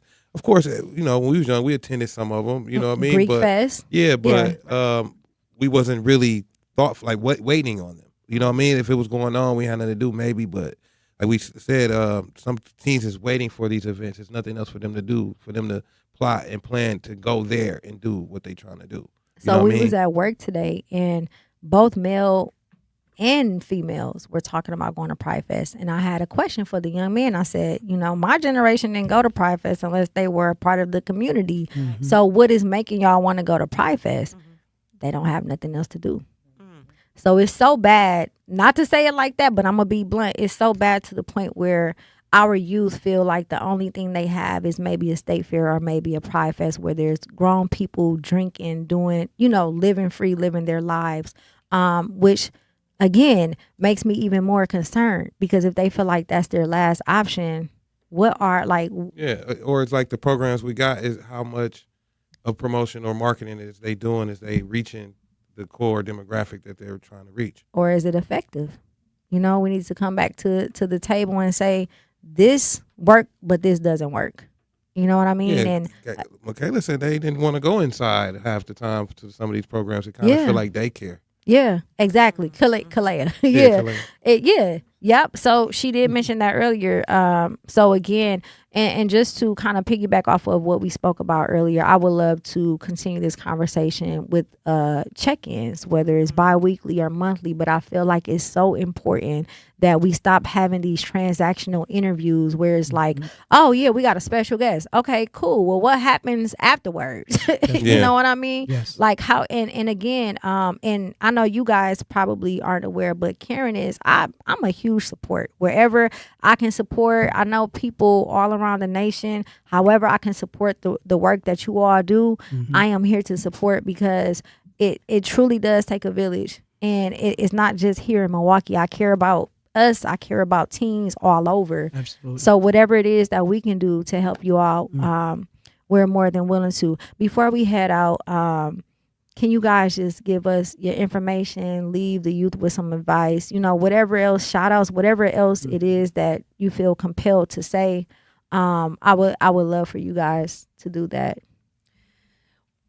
Well, I just wanted to say too, that youth can connect with us on our social media sites at the, I think it's still the Office of Community Wellness and Safety. And then I told a group of youth, and I'll extend it out here too, that if you do come up with an idea for the summer and we utilize it, we will give you a gift card, not any little gift card too, like a significant one for any ideas that we could use that are creative. And so you can reach out to our office at 414-286-5468. Now, I know my admin is going to be upset about that if we get a lot of calls. But we definitely want to hear. I mean, we want to raise up the youth voices for sure. And if they have great ideas that will help their peers, we want to hear. We want to hear from the youth for sure. Yes, indeed. And Redemption says, salute Miss Tyler for coming in the studio to try and find solutions. That part. Thank you. Boots on the ground. Right. Mr. AT. Oh, no doubt. Listen, I appreciate again. I'm extending my hand from the big city of New York, and literally willing, and I'm open like you to continue the conversation. To whether today we live in a life a day where Zoom and all that stuff is real. We don't have to physically have to be in each other's city, but like you said, the resources. If there's something that we know that's working in our city, and we share our best practices, right? They say a village, it takes a village. In our case, it takes a nation, right, to raise up our kids, to save our young people. So people can always look at Man Up Inc., which is the nonprofit that I've been proud to have founded now 20 years ago. Our website is manupinc.org. That's manupinc.org. You can message me on there, of course, Instagram and things of that nature, AT Mitchell _man. As well as something you can reach me in a DM. But I'm here. It's just a 2-hour plus flight away. That's nothing considering. Like I said, I've been coming back and forth to your city for the last 10 years. And I'm on deck. I'm boots on the ground like you all are. And so if there's anything that we could do from our city, that's why my brothers and them have me here. I'm open to do that. Yes, indeed. Thank you so much. Mr. Davis. Most definitely. And real quick, I'm like I said, I'm up the street, so I'm flying whenever I need to. I'm doing a lot of work here in the city of Milwaukee myself currently, as well around the country. But one of the pivotal things that you said, the continued conversation. I think that's just a testament to the work that we actually do in the CVI space, as well as in this ecosystem. And I think that's the most important piece, right? The follow-up. Yes. If we working with these youth and we having these continued conversations and we bringing individuals in and we're starting the rewiring of the way that individuals are thinking, what does that follow-up look like? What does that follow-through look like? And that's one of the things that I pushed even when I was a participant in that seat and working with an outreach worker. The way that individual was consistent with me, that connection was continued, that conversation didn't stop, which was the reason I was able to kind of break some of those barriers down that I was facing in my community. So Absolutely. I'm with you 1,000%, just making sure that we continuously following up and moving forward with the conversation, but also the actions that we tend to put in place, that we not stopping there, we're continuously innovating and thinking outside of the box. Yeah, absolutely. Well, thank you all so much for coming in today. I'm going to hold y'all to that now. I'm going to double back, spin the block. We're going to call, try to get y'all back. We're going to do some monthly tap-ins, everything, So again, thank you. And I want to give y'all flowers for all of the work that you guys do. We might have to link offline, Karen, We gotta go to break now. we got Myron Jewell coming up next. Do not touch that dial. 101.7 The Truth. Hi, I'm Vanessa Williams, and I want to share with you the role that diabetes has had in my family. I lost my grandmother at the early age of 64 due to complications with diabetes. She was warm, generous, and a constant encouragement for me to follow my heart. Did you know that African Americans experience chronic kidney disease at a rate that's 25% higher than white Americans? And we're almost 4 times more likely to develop kidney failure. Diabetes and high blood pressure are leading causes of kidney disease, which can result in kidney failure, needing dialysis or a kidney transplant. The good news is that you have the power to check out how well your kidneys are doing and learn ways to prevent them from failing. So go to your doctor and get yourself checked out. Visit linkmylovetv.org to learn more. Get the facts, get checked, and get healthy. At Milwaukee College Prep, we don't leave success to chance. We're designed for it. With strong support, high expectations, and a team committed to excellence, our educators turn belief into outcomes every day. If you believe every child deserves an excellent education, join Milwaukee College Prep. Apply today. Visit mkeprep.com/jobs. At UW Milwaukee, students don't have to wait until college to start building their future. Roar Ready lets students K through 12th grade join in hands-on programs across campus. From science and tech to arts, sports, and more, students try new things, meet new people, and build skills that matter. Programs are led by UW Milwaukee faculty, staff, and current students. And it's easy to register online. Get started today at uwm.edu/roarready. UW Milwaukee. Roar Ready. Your child's future starts here. Truth Nation, stand up and tap in. This is 1017 FM, 1510 AM WGKB Waukesha and W269DL Milwaukee, a locally owned Good Karma brand station.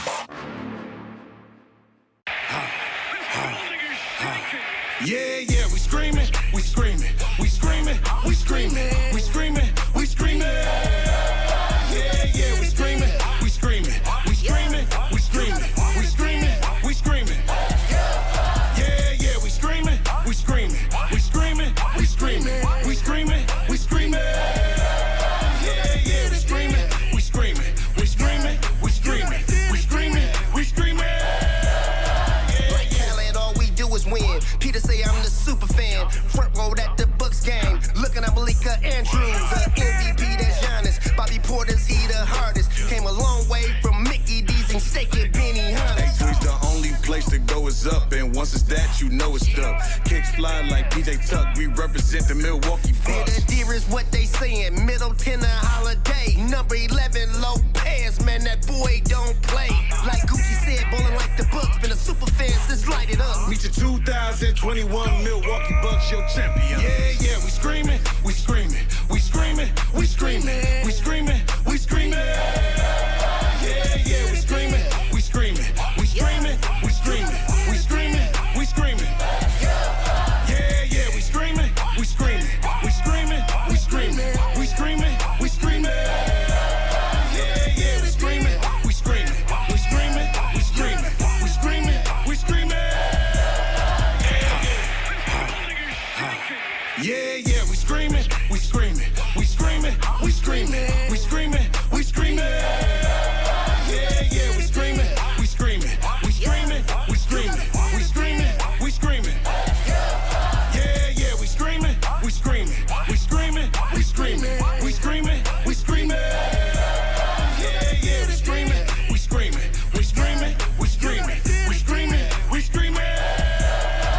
Like Khaled, all we do is win. Peter say I'm the super fan. Front row at the Bucks game. Looking at Malika Andrews, the MVP that's Giannis. Bobby Porter's he the hardest. 101.7 The Truth. It's your girl Jazz Tyler. We are live and direct in the heart of downtown Milwaukee at the American Family Insurance Studio. Yo, we just had a great conversation with community Office of Community and Wellness, Miss Karen Tyler, as well as A.T. Mitchell from New York City and Mr. Mikey Davis. Right now, without further ado, what's the word? We got our hometown hero in the building, Mr. Comedian Myron Jewell. Myron, what's the word? Man, what's the word? What's the word, man? I'm feeling good. I'm happy y'all brought me on, though. You tapped in. I'm tapped in, man. I'm tapped in. Boy, I was rushing up here, too. I was excited. I ain't gonna lie. Like, no joke. I was happy. Boy, I couldn't wait. I should have put my phone out. Yes, indeed. So, Myron, this is kind of, it's funny talking to him in this manner because I'm his manager. I know. It's awful. I'm his producer. Yeah, right. It is producer, right? Me too. Yeah, a lot of them fofo songs y'all be hearing me too. That's what he just said too. I told you on the road. Remember? Yeah, he just said that. So first and foremost, man, congratulations on the tour. If you don't know me now, you do. I remember, this conversation last summer when you was like, man, I'm ready, Jazz. You know what I'm saying? I'm ready. I need a manager. I want my own tour. Like, the man so dedicated to his work to where he walked off of Funny Marco's tour and put more focus into him and what him and his son was doing. And because he took that sacrifice, he now have his own tour. Man, he funnier than dog. Man, that's my dog, man. You funnier than Funny Marco. That's cool. I ain't saying that, man. Listen, man, that's my dog, man. I'm Shout out saying Funny Marco. You funnier than Funny Marco. I mean, that could be my opinion. No, but facts. But I can tell you something. Marco always give my flowers. Yeah. He say that all the time. He always say, bro, you funny. He don't think that the internet sees how funny I really am. Yeah. You feel what I'm saying? Like, I don't think they do either. Yeah, it's like, that's what he say. Because, I'll be, especially now, it'd be like, it's more clean cut, Yeah. Cheat Myron was more like, vulgar and quick, but you got to clean the brand up. It's like I can't monetize all that cussing. Yeah, you know what I'm saying? For sure. So just doing that, but he always said that. He was like, man, like, you funny on the internet, but he was like, they don't know how funny you really are, So me doing this tour is allowing people to see you in real time and in person, to see like just raw, uncut Myron, just like, this is who he is for real. Like, dude is funny. Yeah. So what's the difference between the internet and like being on stage? Ain't no do-overs. Yeah. When you doing skits, right? I'm just saying, when you're doing skits, I could make a mistake and be like, all right, start over. Let's do it over. On stage, man, in real time, you got to correct yourself. And if you don't correct yourself right, it could go the wrong way. You know what I'm saying? But I feel like it's the same thing, but different ways, because you still have to be consistent and put a lot of work in order to get better. You know what I'm saying? So, but the only difference is you're in real time on stage. Like, these people looking at you like, hey. Yeah.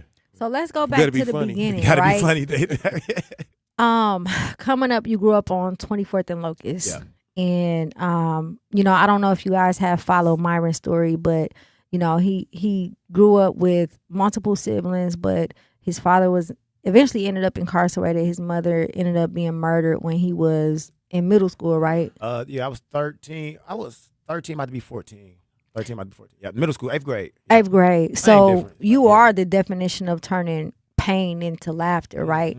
And then you went off and you met Kwani and had Makai and built your family and things of that nature. And things happened and you ended up turning that into cheating as Myron and so on and so on. And now, you had the world's greatest dad. That's what you are. Not just what you go by, but what you are, right? To Makai. And I just want you to speak on about your journey. Like, I know we always talk about, the surface stuff, but now you're back home. We got a 2-week break before we boot the tour back up.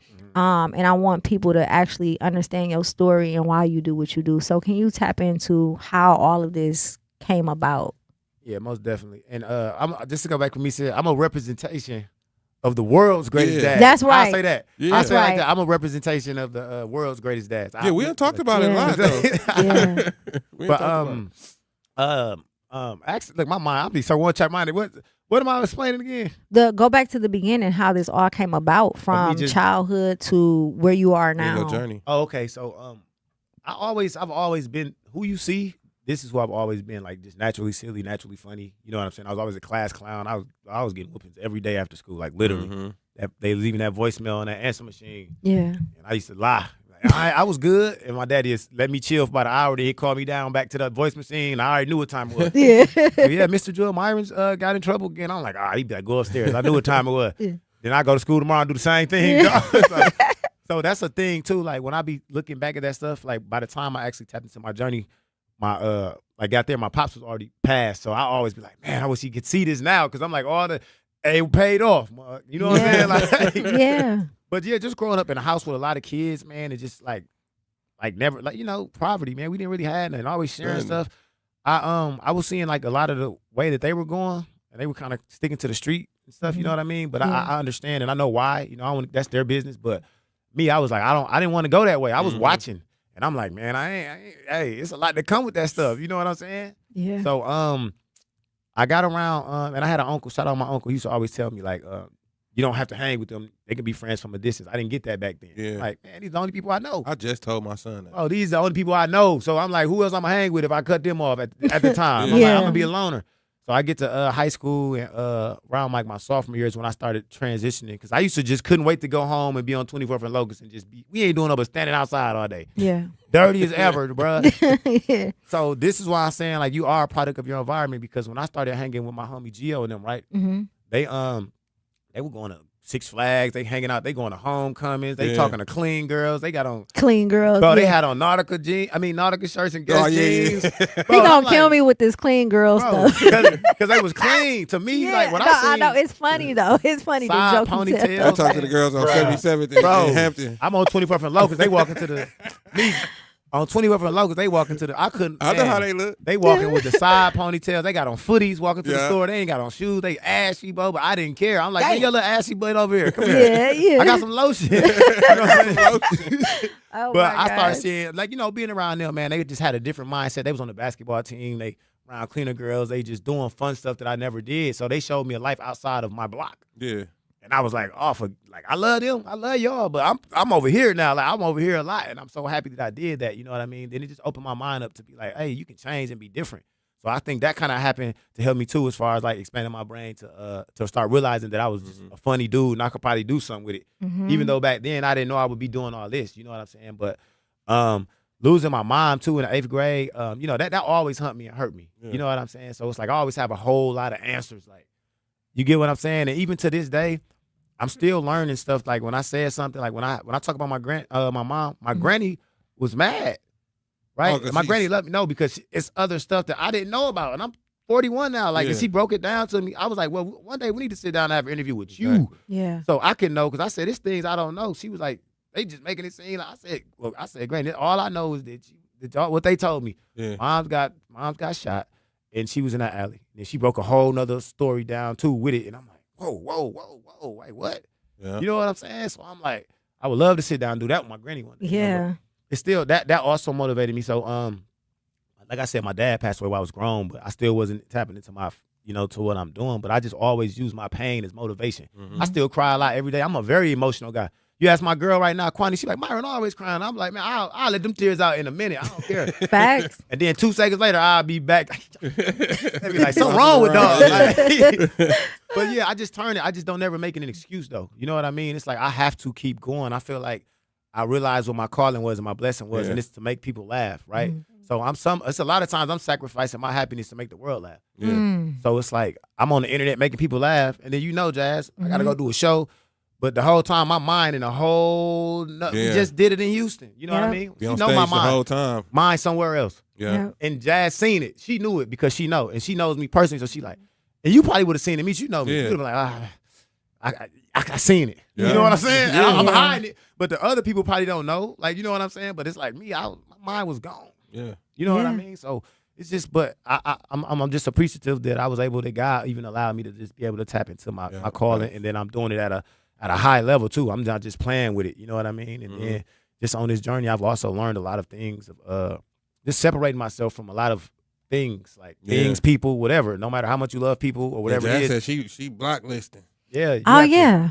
At 6'8" in the center, I'm blocking all day. Yeah, facts. But you're not wrong though, and those are things that I'm learning. And even having Jazz on, so I've been doing Jazz for years, right? And I've always seen how she worked, and I knew that she was like real, like put together. I don't know, I can't think of the proper word, but she was real put together. Professional. That's the word right there. It's a simple word too. Thank you, man.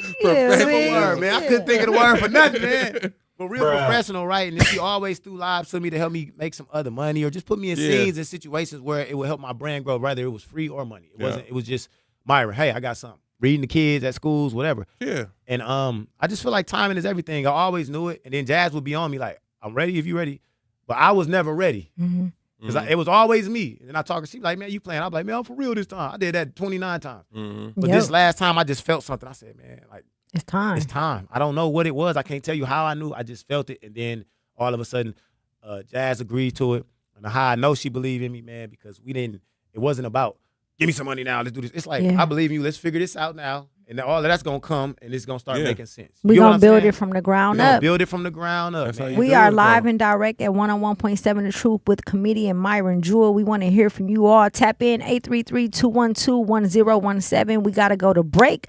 Do not touch that dial. Hi, I'm Priscilla Presley. My love for animals began when I was 5 years old. That sparked a lifelong commitment to speak up for animals who can't speak for themselves. Elvis and I supported American Humane Society because your compassion can change a life. American Humane Society strengthens the bond between humans and animals. Please visit AmericanHumane.org to learn more. Thank you. Summerfest brings the biggest names in live music to Milwaukee's lakefront across 3 unforgettable weekends, including performances from Ella May, Post Malone, Don Toliver, plus The Roots, Gene Dawson, Rev Run, Flo Rida, and more. Don't miss Summerfest, presented by American Family Insurance, June 18th through 20th, June 25th through 27th, and July 2nd through 4th. Get tickets now at summerfest.com.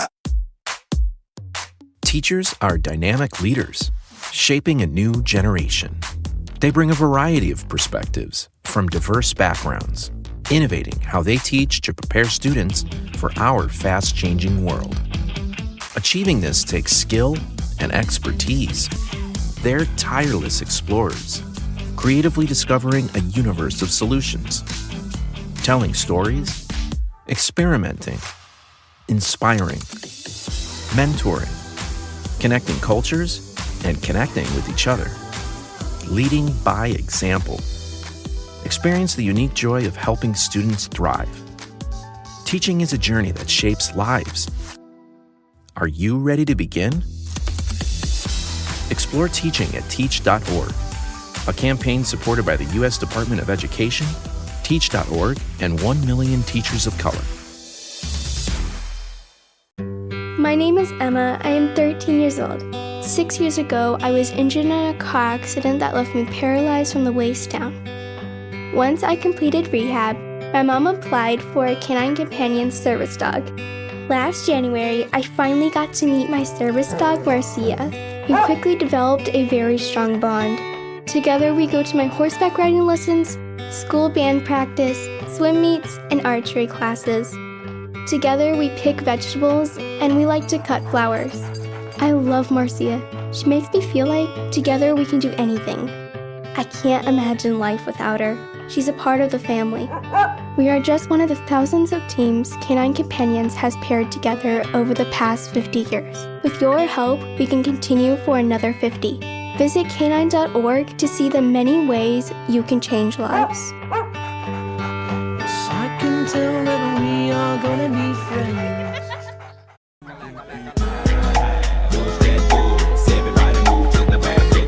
101.7 The Truth. It's your girl Jazz Tyler. We are live and direct in the heart of downtown Milwaukee with special guests. We got Kalea from HFCA in the building. It's Leia. Leia, what's the word? We got comedian Myron Jewell, our hometown hero, in the building. Thank you, Myron, for joining us. Before we our go to break. She in the back. Oh, CC here. What's up, CC? I've been waiting for her to bad. sit in with us. And we got my Get the favorite vibes producer, Medigi Meech, in the building. Y'all know what time it is. Zach, what's the word? Myron. So before we went to break, we were kind of talking about your life. Not kind of. We were discussing your life, how you started, how you got to this point.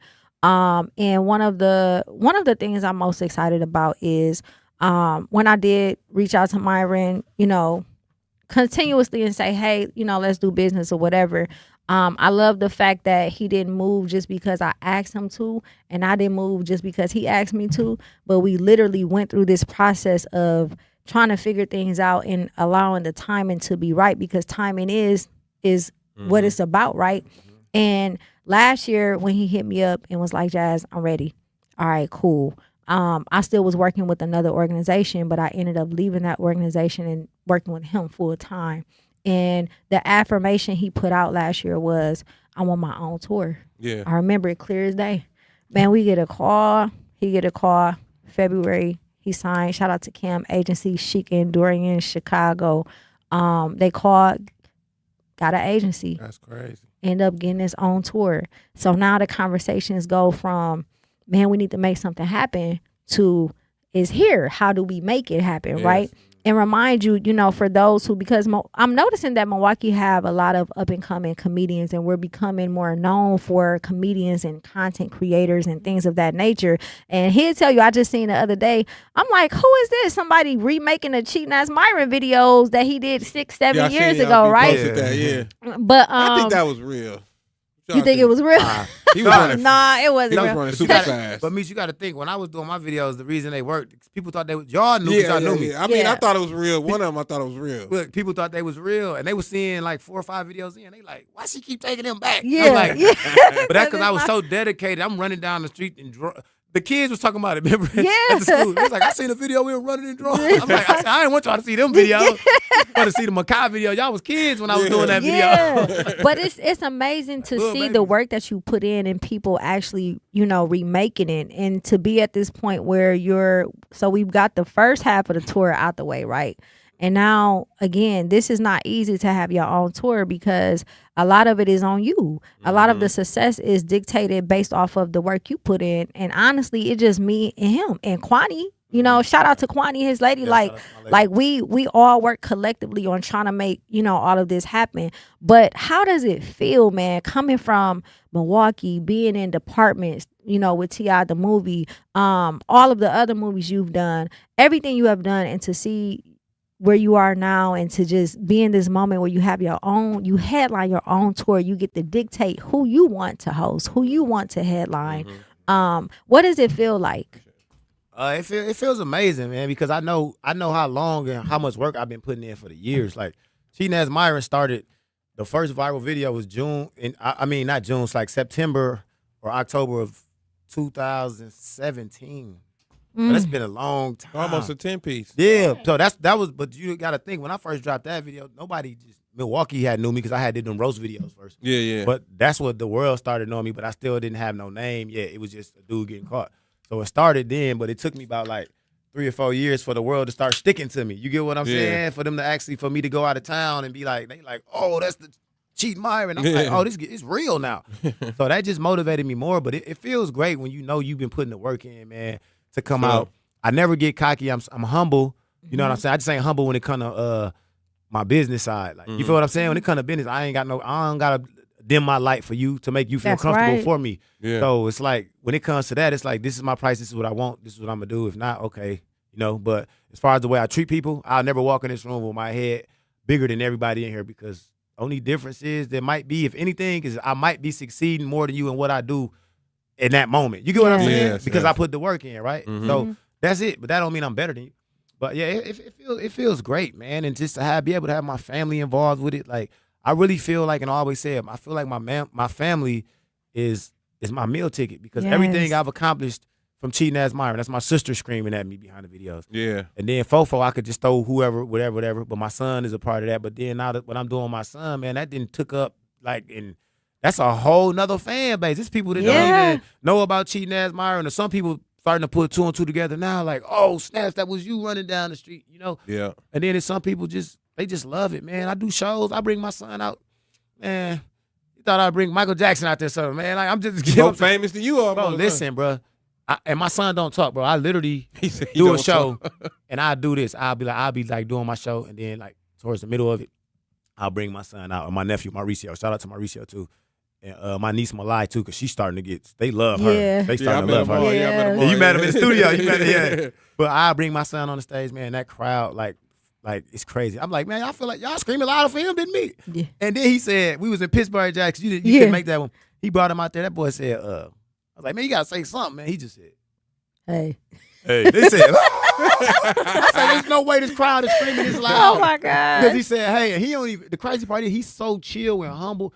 He don't give a dang, dog. No, Like, he don't. He appreciated stuff, but I'm saying he not big headed. Like Makai still be out here trying to ride scooters through 27th and Burla. I said, get from over there, man. You can't be doing that now, man. Over there. Yeah. Somebody kidnap you, man. I Yeah. ain't coming to get you from over there. So the story behind like it, you know, I love Myron's family. I love Kwani. I love Makai, Ryan, just all of them, man. Like it's so dope to see someone who put their family first. You know what I mean? For those who aren't aware, and we won't tap into it too much, but just so they can have an understanding, a lot of the cheating ass Myron skits was real scenarios that happened with Makai's mom. Yeah, you know? my lady always said that. Finish that, but my lady always said that. She be like, "Are y'all laughing? That was my real life." Yeah, it's like- funny now to laugh at, but it's like, hey man. So you like, really running down the street at moments, bro? So I mean, obviously, listen. No, I didn't ran before, but I'm saying like it's like that's comedy. So obviously, I fabricated a little more because dudes do get caught, and we try to lie, even if we caught. Mm-hmm. If I was here with her right now, my girl coming, oh man, and she clearly seen me through the glass hugging her. But She in worked my for the mind, radio. she didn't see me. She worked for the radio, man. I hugged her, told her about like, but she seen me doing all the extra stuff. But we lying. But I just fabricated the stories more through comedy. You know what I mean? Like running with draws, and then got caught in the back seat with a girl. We both ain't got no clothes on. I'm talking about she trying to break in the car. You know what I'm saying? Like she trying dumb stuff. But it just that's why I don't understand why people believed it was real. Because I'm like, ain't nobody. I hope we wouldn't like that.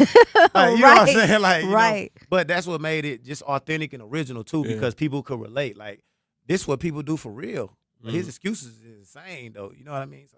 Yeah. So coming from that to getting back with Kwani 15 years, you know, 15 years after later. all of that, 15 years later, and then incorporating Makai into the equation was like so amazing to me. And I was telling them earlier when we was in Houston and how the lady, she had to be about 70, like, you that young man off YouTube with the Dollar Tree, you know, and the fact that he has a demographic, such a wide demographic, is amazing. But I want you to touch on, you know, you've talked in interviews before about your relationship with your father and how you grew up. And now I'm looking at your relationship with Makai and how you included him in what you're doing. What is that process like to get back with his mom after 15 years and then, you know, obviously being in the household and then pulling him in with you to help assist him with his career as well? Man, it's dope, man. And I like I was telling Meech earlier, I'm like I never knew he would be a part of the journey. I just wanted to make sure I was good so he had never had to worry and show him he gotta work hard. But God does everything for a reason, you know what I mean? And I always told myself, like, so my dad was in my life, right? He was there, but he wasn't there, if that makes sense. You get what I'm saying? He was there. I know my dad very well. He was in my life. I did stuff with my dad, but the way I am with my son wasn't like that. Yeah. I played basketball. My dad came to one game. You know what I'm saying? Yeah. But he was on the road a lot, right? Playing in the basses, like playing the bass. He was in bands. He was real good with the bass. But me, living in Atlanta and traveling and stuff, I still made my son a priority because I never wanted him to feel no emptiness. You know what I'm saying? So when people would be like, why you back in Milwaukee so much when I lived in Atlanta, or I'm flying him back there and I'm just spending money just doing this, I'm like, because I never want my son to miss a beat and ever feel like that I'm not there. That's where right. I didn't grind it so much and got so much money soon, and then I'll come back and then he's just like, that would hurt me more. Now I got a lot of money, but I'm hurting inside. I don't want that. I want to be happy with Yeah. money. You know what I'm saying? So I just was trying to do everything that my dad didn't do with me, like just simple stuff, walking down the street, throwing rocks in the water, chasing ducks, getting ice cream, riding bikes, riding scooters. I was doing a lot of things that he remembered because I know he won't remember 90% of the stuff that I bought him. You know what I mean? When you buy him stuff, they like it for a couple weeks and then they want something else. Right. So I'm like, time is everything, man. It was so many times when he was young, I was broke. He didn't know. I had $20 to my name. He told me, let's go to get some ice cream. I'm like, dang, how much the cones cost? Cones 50 cents. I said, okay, I could do that. We finna get a cone, get you a Happy Meal, then we gonna go walk at the lake. Yeah. And he think I'm the best dad in the world. Like, my daddy got some money. Nah, man, daddy got $13 now, man, for the week. For the week, I got $13. I don't even know how I'm finna eat now. But he was happy. That's all I cared about. You know what I'm saying? That's right. So I always just made that a thing for me. I'm like, man, my son comes before anything. Like, and I'm being honest, I love my comedy and stuff like that. But if I had to choose my son over all the stuff I built with comedy, I promise you I'll pick my son. I know that's And right. I leave it alone and go back and work a 9 to 5 if I had to do that. But luckily, God blessed me with a son that understood and he knows and he wants to see me win. Yes, yes, indeed. Shout out to the chat. Rendition said, salute anyone that can perform in front of a live audience. That in itself is next level and deserve notoriety. So salute to this performer. And then he also said, Toriano said, great show today. Big love to Myron, Jewell. Keep up the great work. And Rendition said, Myron is beyond gifted. Absolutely, man. So tell us. Thank you. I appreciate y'all. So tell us how the Fofo thing came about and your relationship, and your relationship and collaboration with B. Jones. So the Fofo, I've been doing that since when I was a kid. I used to try to rap like Twister, and I couldn't do it. You know, you try to be a rapper. Me and my cousin couldn't do it. We on the phone trying to say something. Couldn't work. But I've been silly. Get to high school, fast forwarding through it fast. Get to high school, people at the table beating on the tables. They rapping for real. Yeah. I used to come over there like, oh, what the Fofo? And they be laughing like, Myron, come do the Twister. And then I got, then I got on the internet and I was doing it with Funny Marco and stuff. And they named it Fofo. He ain't saying nothing but Fofo. So we was doing that. And then that's how it became Fofo. And then B. Jones he was just around. I don't know. I really can't say. He was around. Habaka, yeah. He was around. I just threw him in there, man, and it worked. Yeah. If I'm being honest, I can't really say I knew it was going to work. I just was, hey, let's collab, bro. Like, we both want to do the same thing. Hey, the funniest one was y'all was on Sherman. Oh, in the middle of that island with that. I said, these dudes got to be crazy. So now you have Jesse McDonald, who's been on tour as, featuring, right? Yeah. How did you and Jesse meet? Shout out to comedian Jesse McDonald, 26 years in the game on stand-up world. He a beast, man. And I love him because he always try to push me to be better on stage. Yeah. Like, get on stage. We go to open mics. I'm trying to chill and hide when I used to be ducking in Atlanta. He'd go up there, do it, and then they'd call me next. I'm like, man, why ain't say it? But I'm forced to do it now. You know what I'm saying? But I met Jesse. How did I meet Jesse? I think, Jesse was reaching out to me, writing me like on Instagram and stuff to like do collabs when I first met him. And I seen him and I fell in love with his passion of the type of person that he was because he didn't let cerebral palsy, he got a crutch. Yeah. You know what I'm saying? He didn't let that like stop him from becoming a person that he like doing what he do. You know what I mean? Jesse a beast on stage, bro. He's so known in the stand-up world. Yeah. So it's like he helped me with that and I helped him with the skits and we just been grinding since. Shout out to Jesse. We got to go to break to pay some bills. Do not touch that dial. We are live with comedian Myron Jewell, 101.7 The Truth. Summerfest brings the biggest names in live music to Milwaukee's lakefront across 3 unforgettable weekends, including performances from Ella May, Post Malone, Don Toliver, plus The Roots, Gene Dawson, Rev Run, Flo Rida, and more. Don't miss Summerfest, presented by American Family Insurance, June 18th through 20th, June 25th through 27th, and July 2nd through 4th. Get tickets now at summerfest.com. Teachers are dynamic leaders, shaping a new generation. They bring a variety of perspectives from diverse backgrounds, innovating how they teach to prepare students for our fast-changing world. Achieving this takes skill and expertise. They're tireless explorers, creatively discovering a universe of solutions, telling stories, experimenting, inspiring, mentoring, connecting cultures, and connecting with each other. Leading by example. Experience the unique joy of helping students thrive. Teaching is a journey that shapes lives. Are you ready to begin? Explore teaching at teach.org, a campaign supported by the U.S. Department of Education, teach.org, and 1 million teachers of color. My name is Emma. I am 13 years old. 6 years ago, I was injured in a car accident that left me paralyzed from the waist down. Once I completed rehab, my mom applied for a canine companion service dog. Last January, I finally got to meet my service dog, Marcia. We quickly developed a very strong bond. Together, we go to my horseback riding lessons, school band practice, swim meets, and archery classes. Together, we pick vegetables, and we like to cut flowers. I love Marcia. She makes me feel like together we can do anything. I can't imagine life without her. She's a part of the family. We are just one of the thousands of teams Canine Companions has paired together over the past 50 years. With your help, we can continue for another 50. Visit canine.org to see the many ways you can change lives. I can tell that we are gonna be friends. What's the word, Milwaukee? It's your favorite producer, Meech. Don't just check in. Tap in with Jazz Tyler. We are live and direct Monday through Friday, 4 to 7 p.m. And I am your host, Jazz Tyler. This platform is for you, the voices of the city. We are here to remind the world that your voice matters. Hit us up, tap in, and let us know what's on your mind because the time is now. Tap in. 101.7 The Truth. We are live and direct in the beautiful heart of downtown Milwaukee. Special guest Myron Jewell is in the building. Comedian Myron Jewell. Myron, not a really city girl. Shout out to the chat. She said, that's what made me take notice of Myron is his clear involvement and love for his son. I mean, for me, the funniest, I was a fan of Twisted, but I was a fan of Bone too. We both share being fans of Bone Thugs and Harmony, right?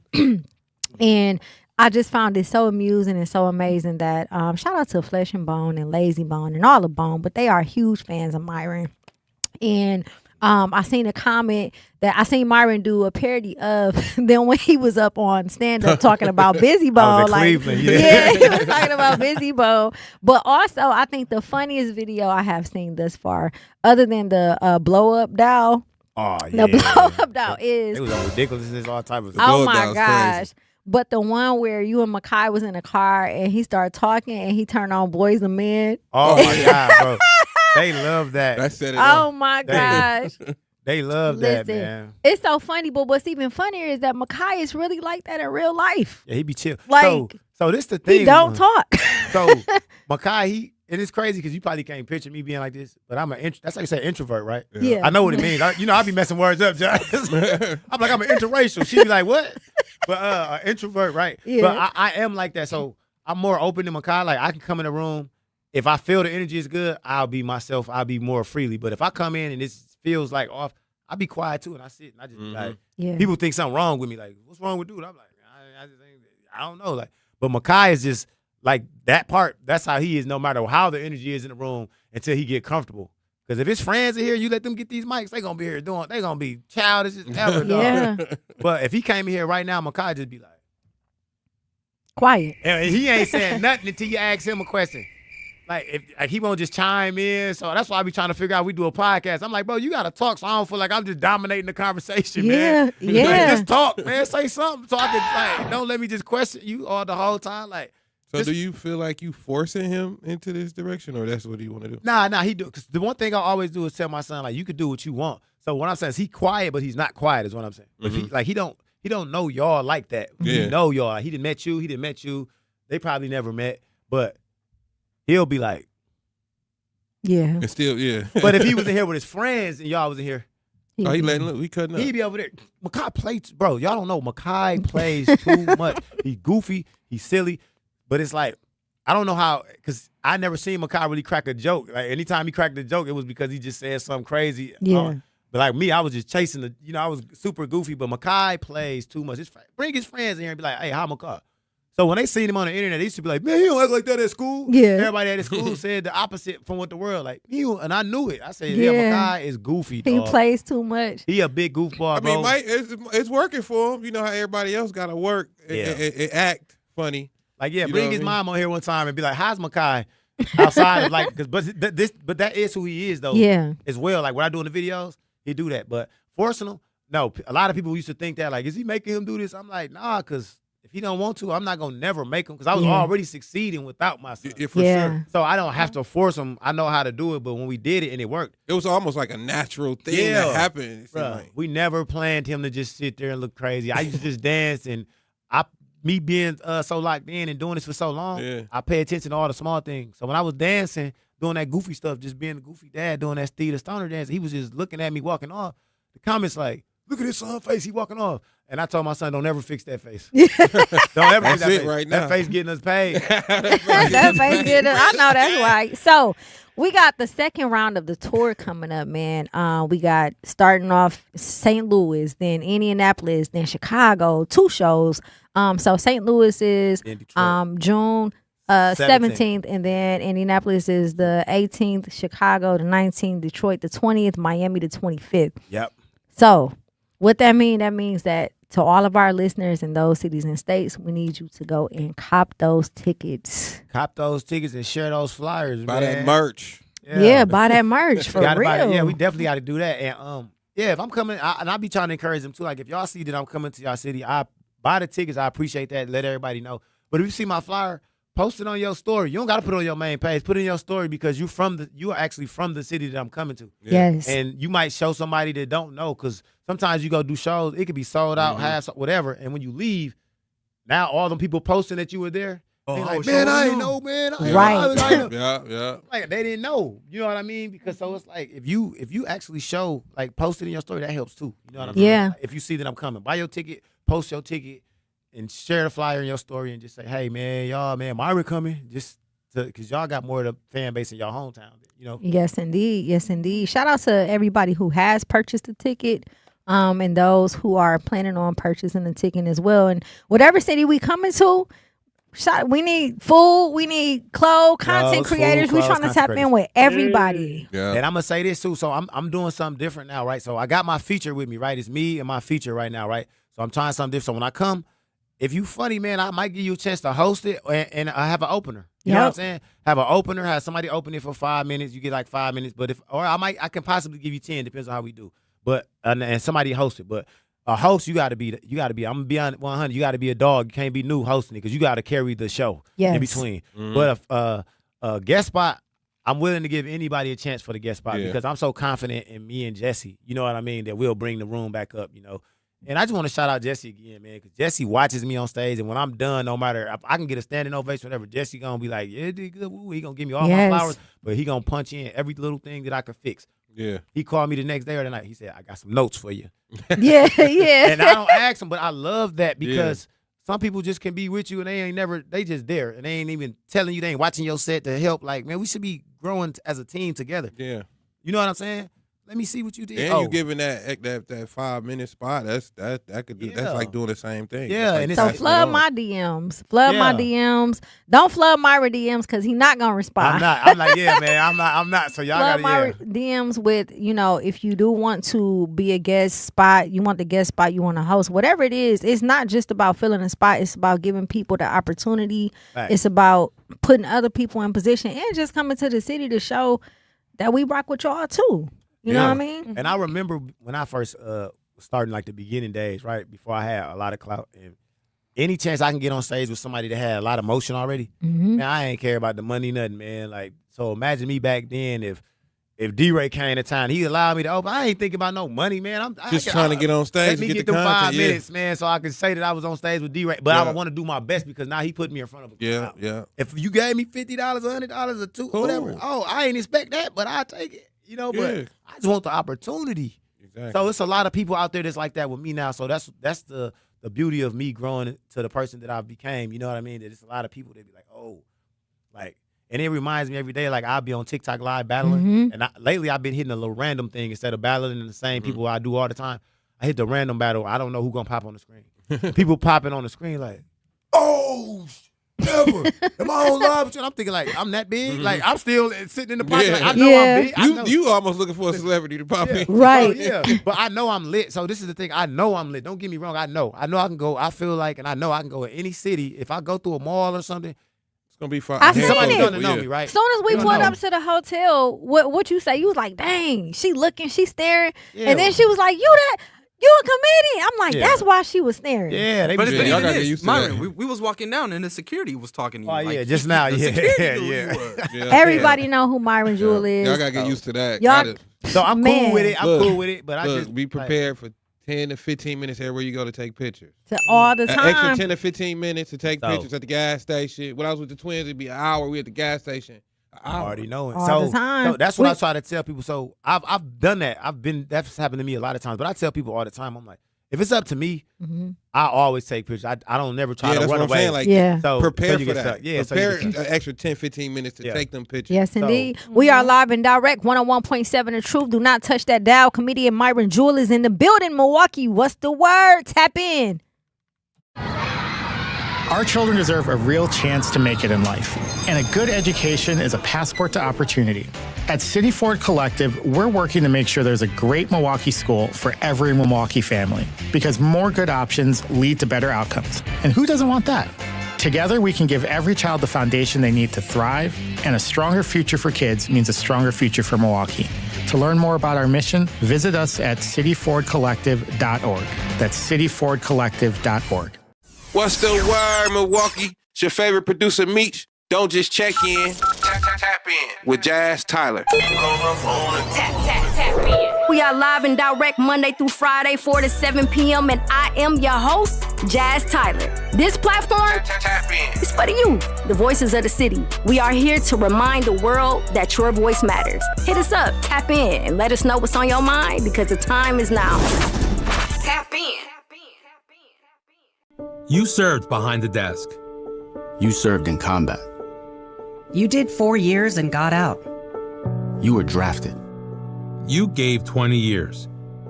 You gave exactly what your country needed. And so did you.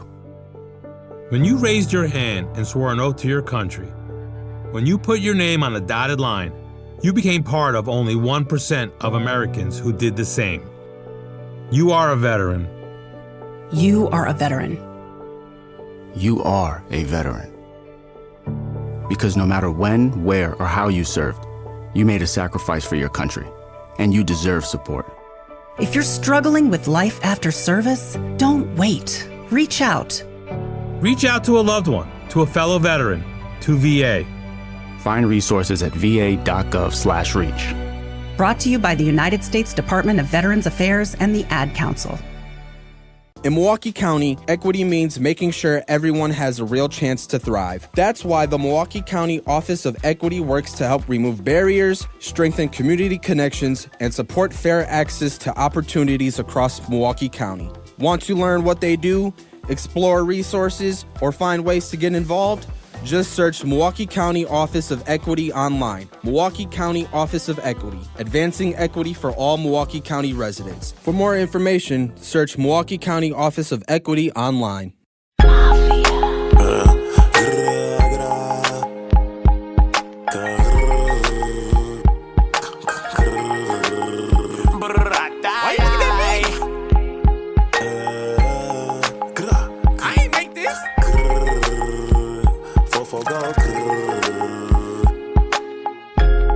I stuck my fofo out the window. I'm about to bust, so these bullets about to rain. Now his body is in pain. You see me with this fofo, better go the other way. He start to stutter when he speak. He couldn't run cause his knees got weak. He said, what's happening to me? He felt the phone when he said, ooh wee. Now I'm creeping out the front door, approaching him real slow. He about to go to the sky, and here's the reasons why. He sold me cookies as he spied. He said they good and he lied. So when I seen him, I had to pop him. He didn't know that I seen him walk past. So I went 101.7 The Truth. It's your girl Jazz Tyler and Digi Meech. We got Kalea in the building and comedian Myron Jewell. Oh my God. The funniest thing is, bro, like when I do that, like, you know, I don't be writing. I just kind of go and just get Freestyle. free. Yeah. So when I did the Baratayai, because that's that one I did in Atlanta, right? And dude was in there cracking up. I think that's one I did in Atlanta. I think. Yeah, you did. I didn't do that one. Okay, Atlanta. And I was like, I don't know what made me say that. I was like, Baratayai. It sound good. And I looked over at the engineer. Dog was over there cracking up, dog. And then when at the end of the song came, I said, he cut it the first time he stopped. I said, no, I'm finna Baratayai the hell out this. So at the end, I'm like, Baratayai. Because you know when you get one, it's over. As soon as you get a sound effect, It's like an ad lib. It's like an ad lib. So the gun sound effect is like the thing that you got to do. It's so funny. So I want to touch on, obviously you're known throughout the nation, out the world at this point, and you've been doing it for a while. But as someone, and Meech too, who's been in the entertainment industry, coming from where we come from, one of the things I love is the way that the city supports you. I love how much Milwaukee supports you.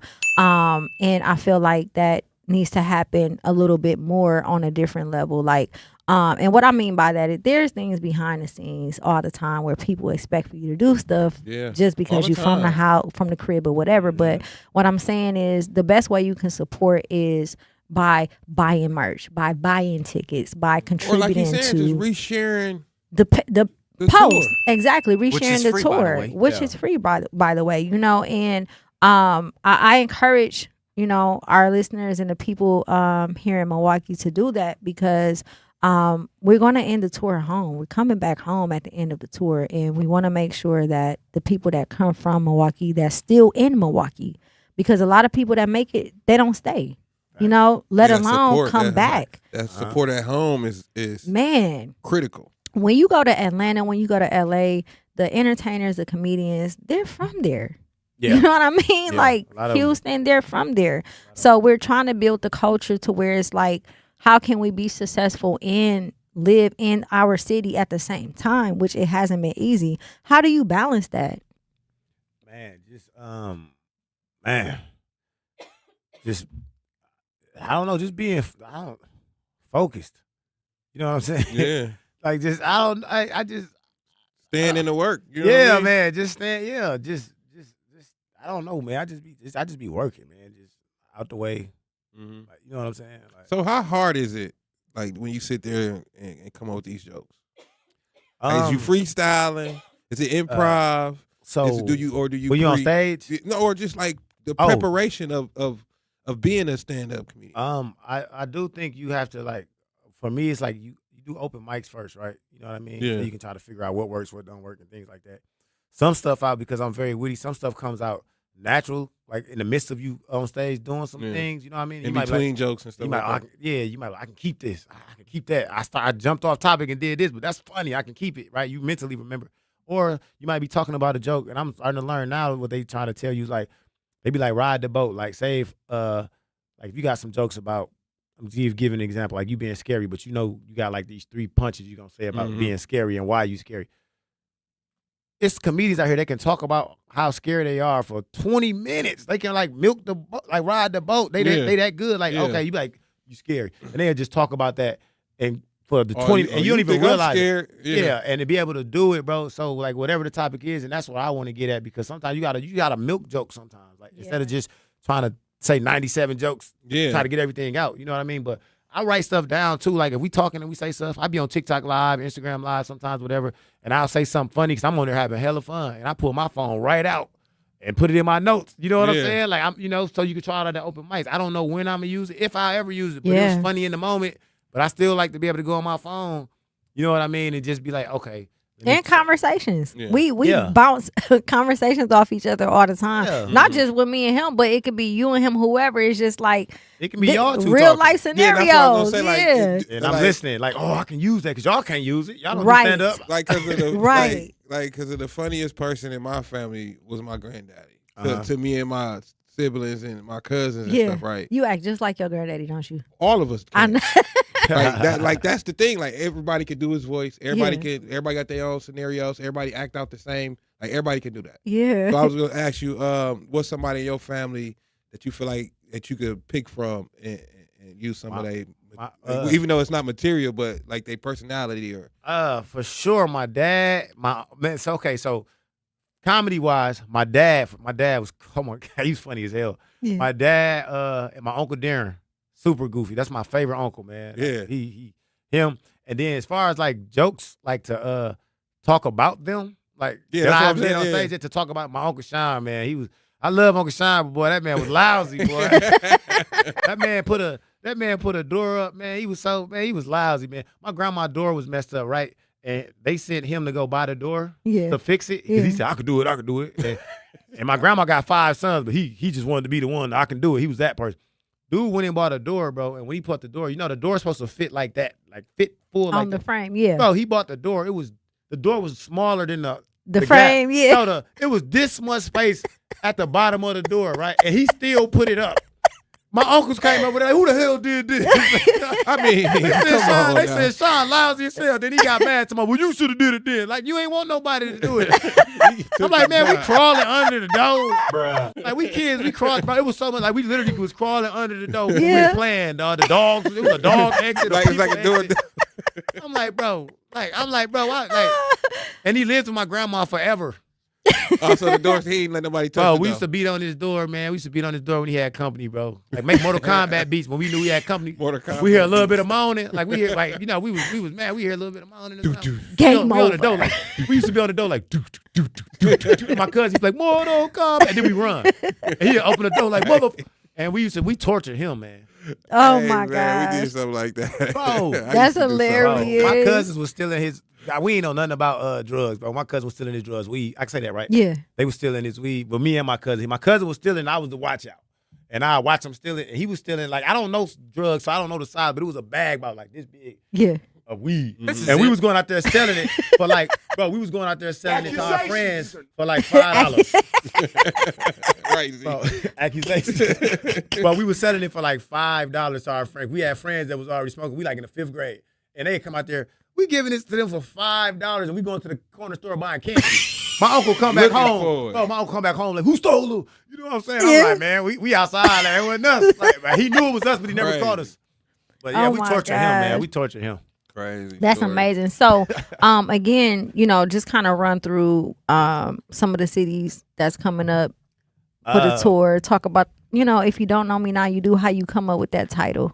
So I came up with that title, man, because I know I'm known, right? A lot of people know me, but then it's also a lot of people that don't know you, right? And then even if you do know me, you really don't know me. You know what I mean? So you might just know he's funny on stage, but you don't know nothing about my life, what I've been through. You know what I mean? And why I'm a person. Yeah, they know of me.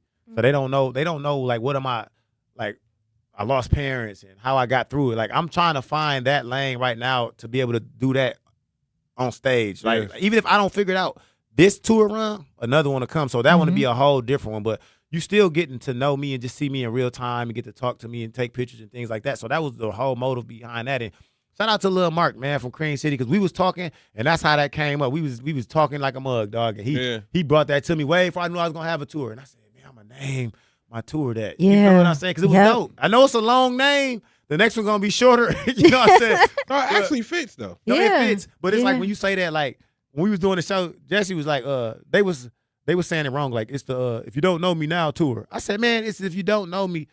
Now they you got do. me messing up. Yeah. Now you do.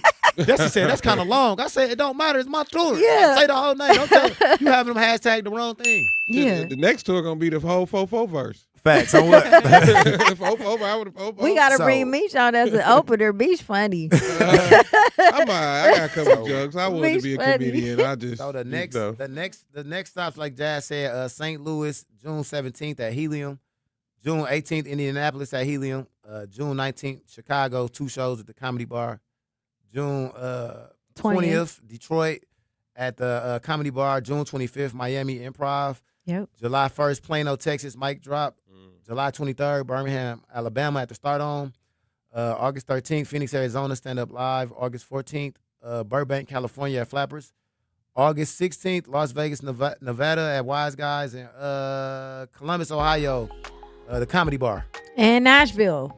There you have it. Oh, and we got Baton Rouge, right, too? Baton Rouge, yeah. Coming at Silly Rabbit, that's on there. If you want us in your city, if you want Myron Jewell in your city, please reach out. We are still taking bookings for shows, hosting, everything. Again, thank you so much, Myron, for stopping through. Milwaukee loves you. We support you, and we are going to continue to support you on your journey. Shout out to Kalea for always stopping through, advocating for the youth, and to my player partner, my favorite producer, DG Meech. We'll be back tomorrow. 4 to 7. Tap in. 101.7 The Truth. Y'all be safe. Peace and love.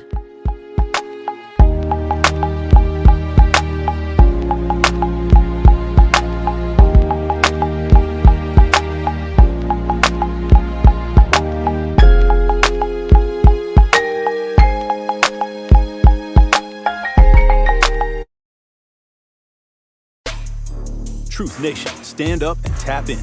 This is